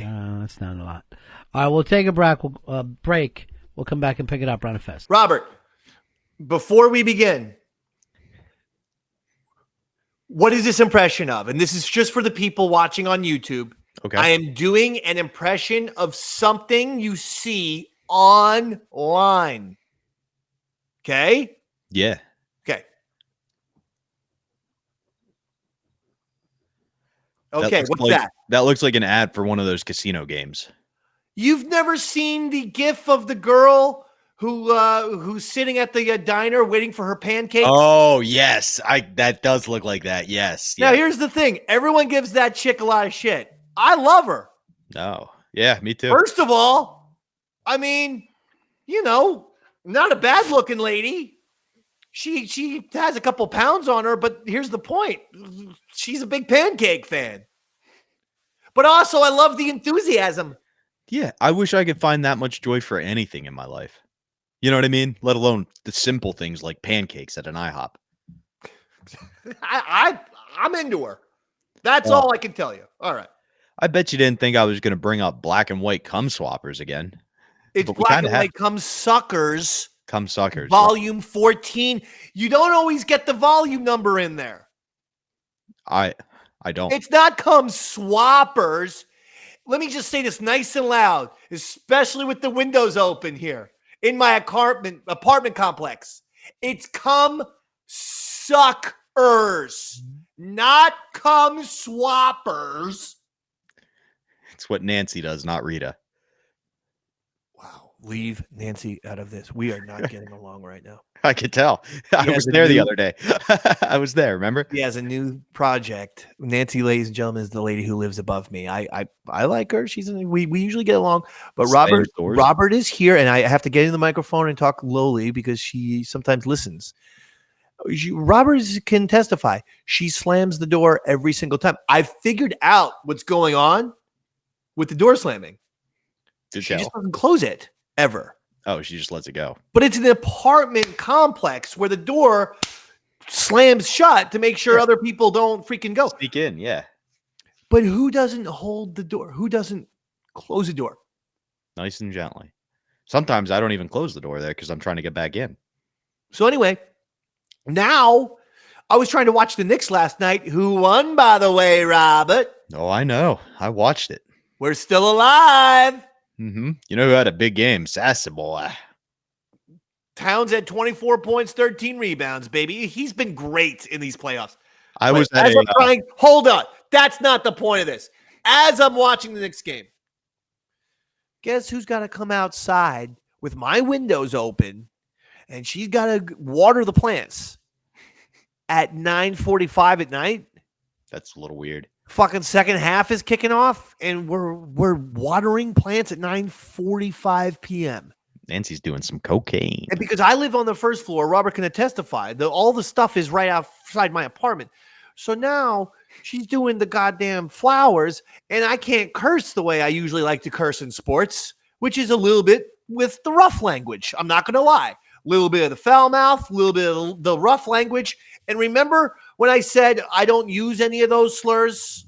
Well, I don't use them in a professional capacity, on the radio, doing podcasts, things like that. But when you're watching sports, things happen. Leave me alone. All right. Where are we? We are at some of the physical issues arise from not jerking off.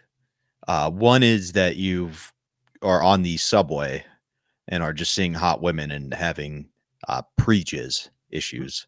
Too many attractive women in New York in general. They should stop that unless, they can really get a hold of themselves. What were they wearing? That's what you're going with here. Well, I feel like this was a time little bit pre-yoga pants. Okay. But they were beginning to enter the horizon. Because I think I remember the first person walking around every day with yoga pants was Lily. Honestly, of the Ron Fez show. But I don't think she came onto the show till 07 or 08. No. And this is 06. Yeah. So I don't think it was yoga pants. But if it's March, it could be springtime. And once it's springtime, once the warm weather begins to arrive in New York, oh, forget it. There's no better place to ogle.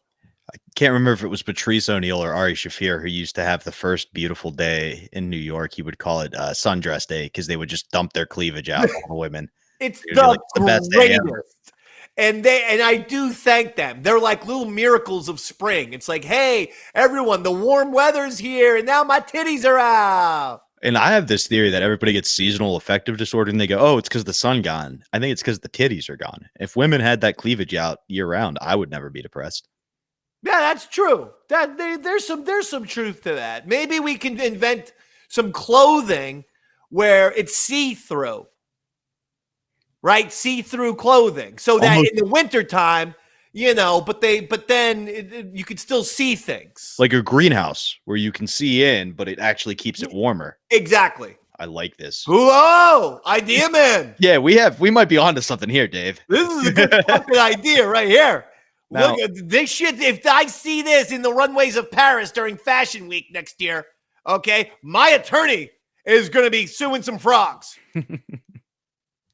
Now, in addition to that, when that information gets revealed on air, instantly Ron asks you to compare length with Earl by going dick to dick, which you are willing to do right away.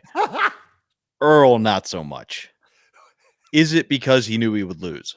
We have to measure our penises? Yeah, he wanted you to take them out, Put them next to each other. I think you wanted to line up like head to, you know what I mean? Like head, one guy's head here and one guy's head there, and just kind No, that wouldn't make any sense. If we're going to measure them, we would both have to the balls and the shaft and the head all have to be in the same direction. It's got to be just a good old-fashioned competition. I'm sorry.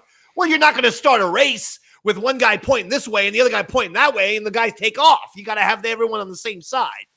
I would have absolutely compared penises, and I'll say this right now. I would do it today. There's another reason to invite me if you'd like. Bennington Show, if you want. He said he would. Kissing Earl, if you want me taking out the penis and Earl taking out the penis and us putting the penises. Now, the biggest question, though, as you know, Robert, I am a shower. Excuse me. I am a grower, not a shower. Why did you say, as you know, Robert? Oh, you know personally. That's what I don't want the audience to think that.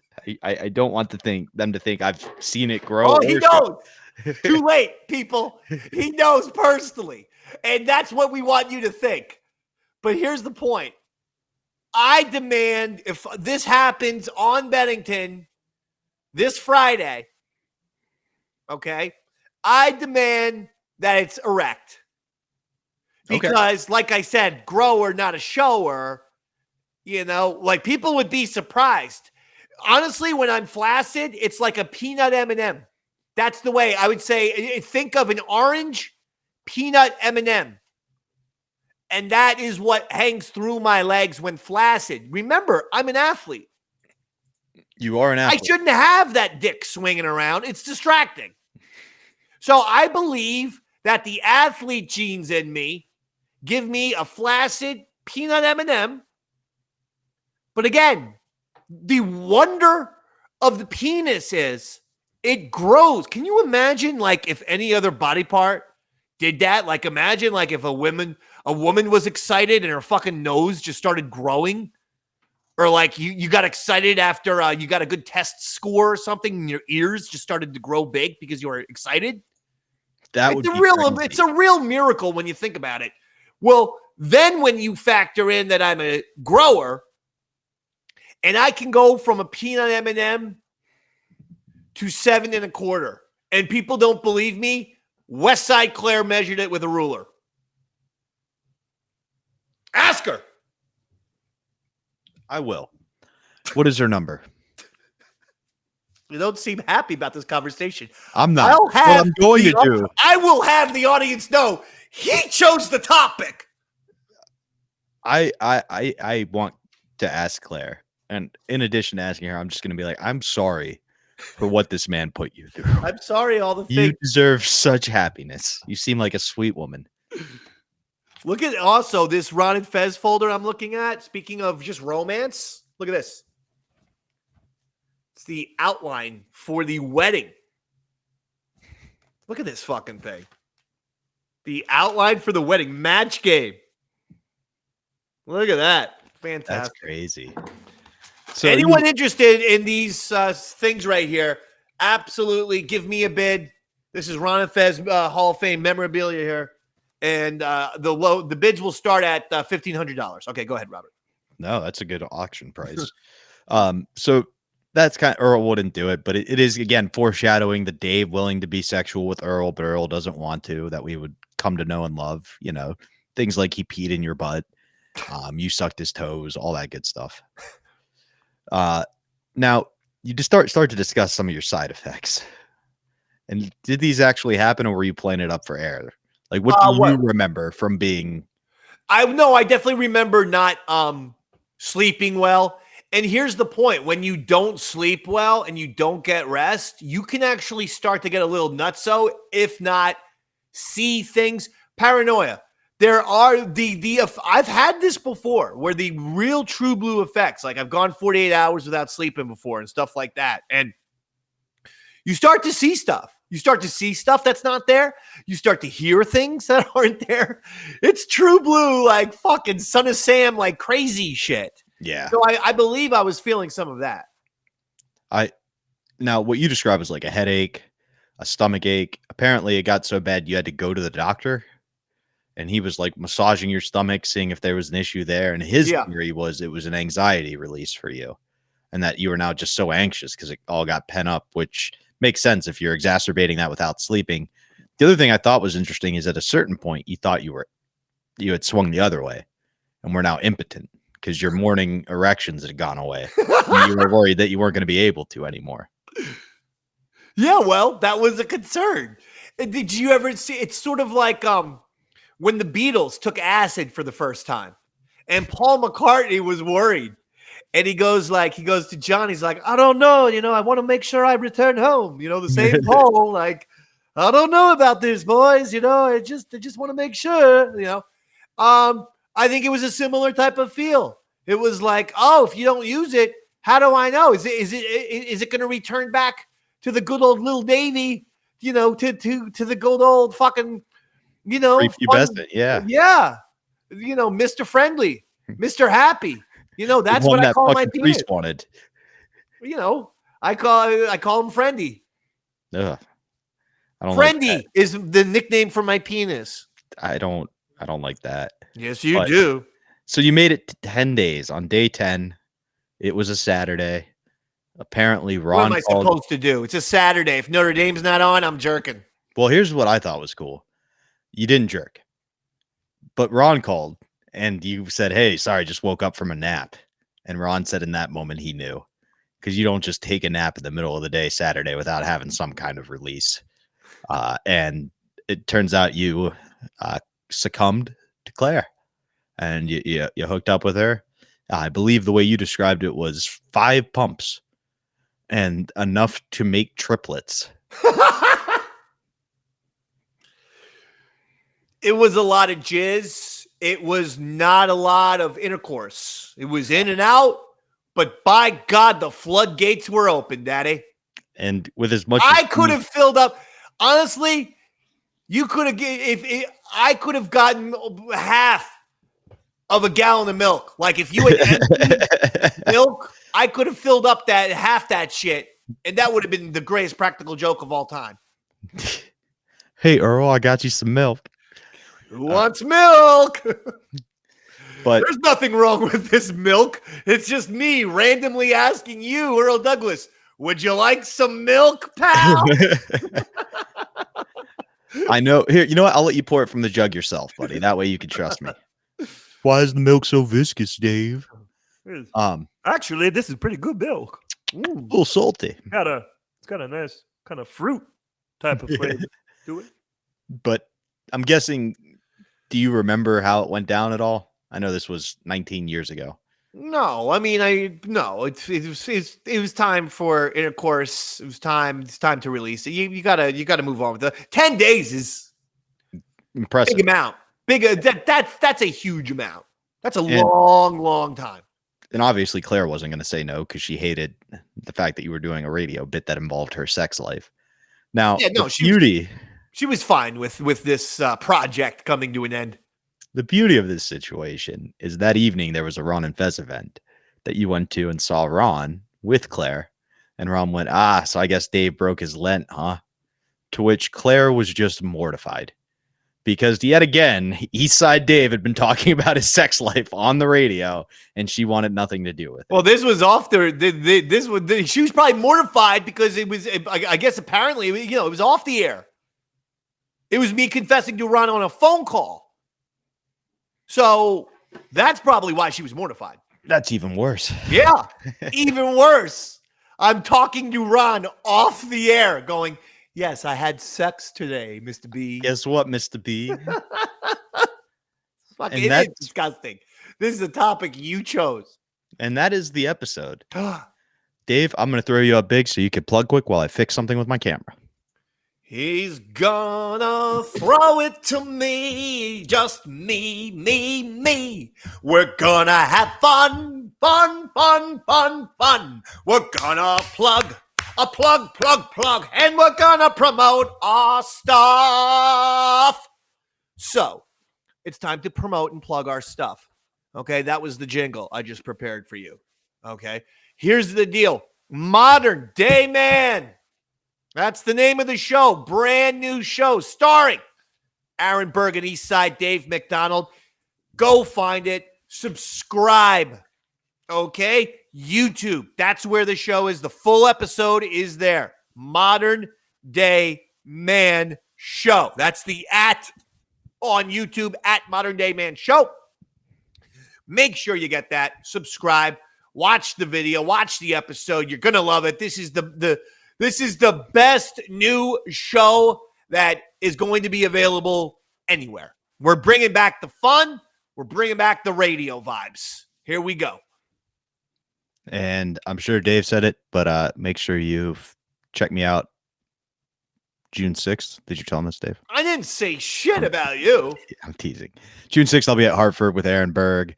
19th, I'll be in somewhere in Louisiana. The 20th, somewhere else in Louisiana. And the 21st in Mobile, Alabama. So if I don't die, I'll be back here to do another episode of Tales from the Satellite with you, Dave.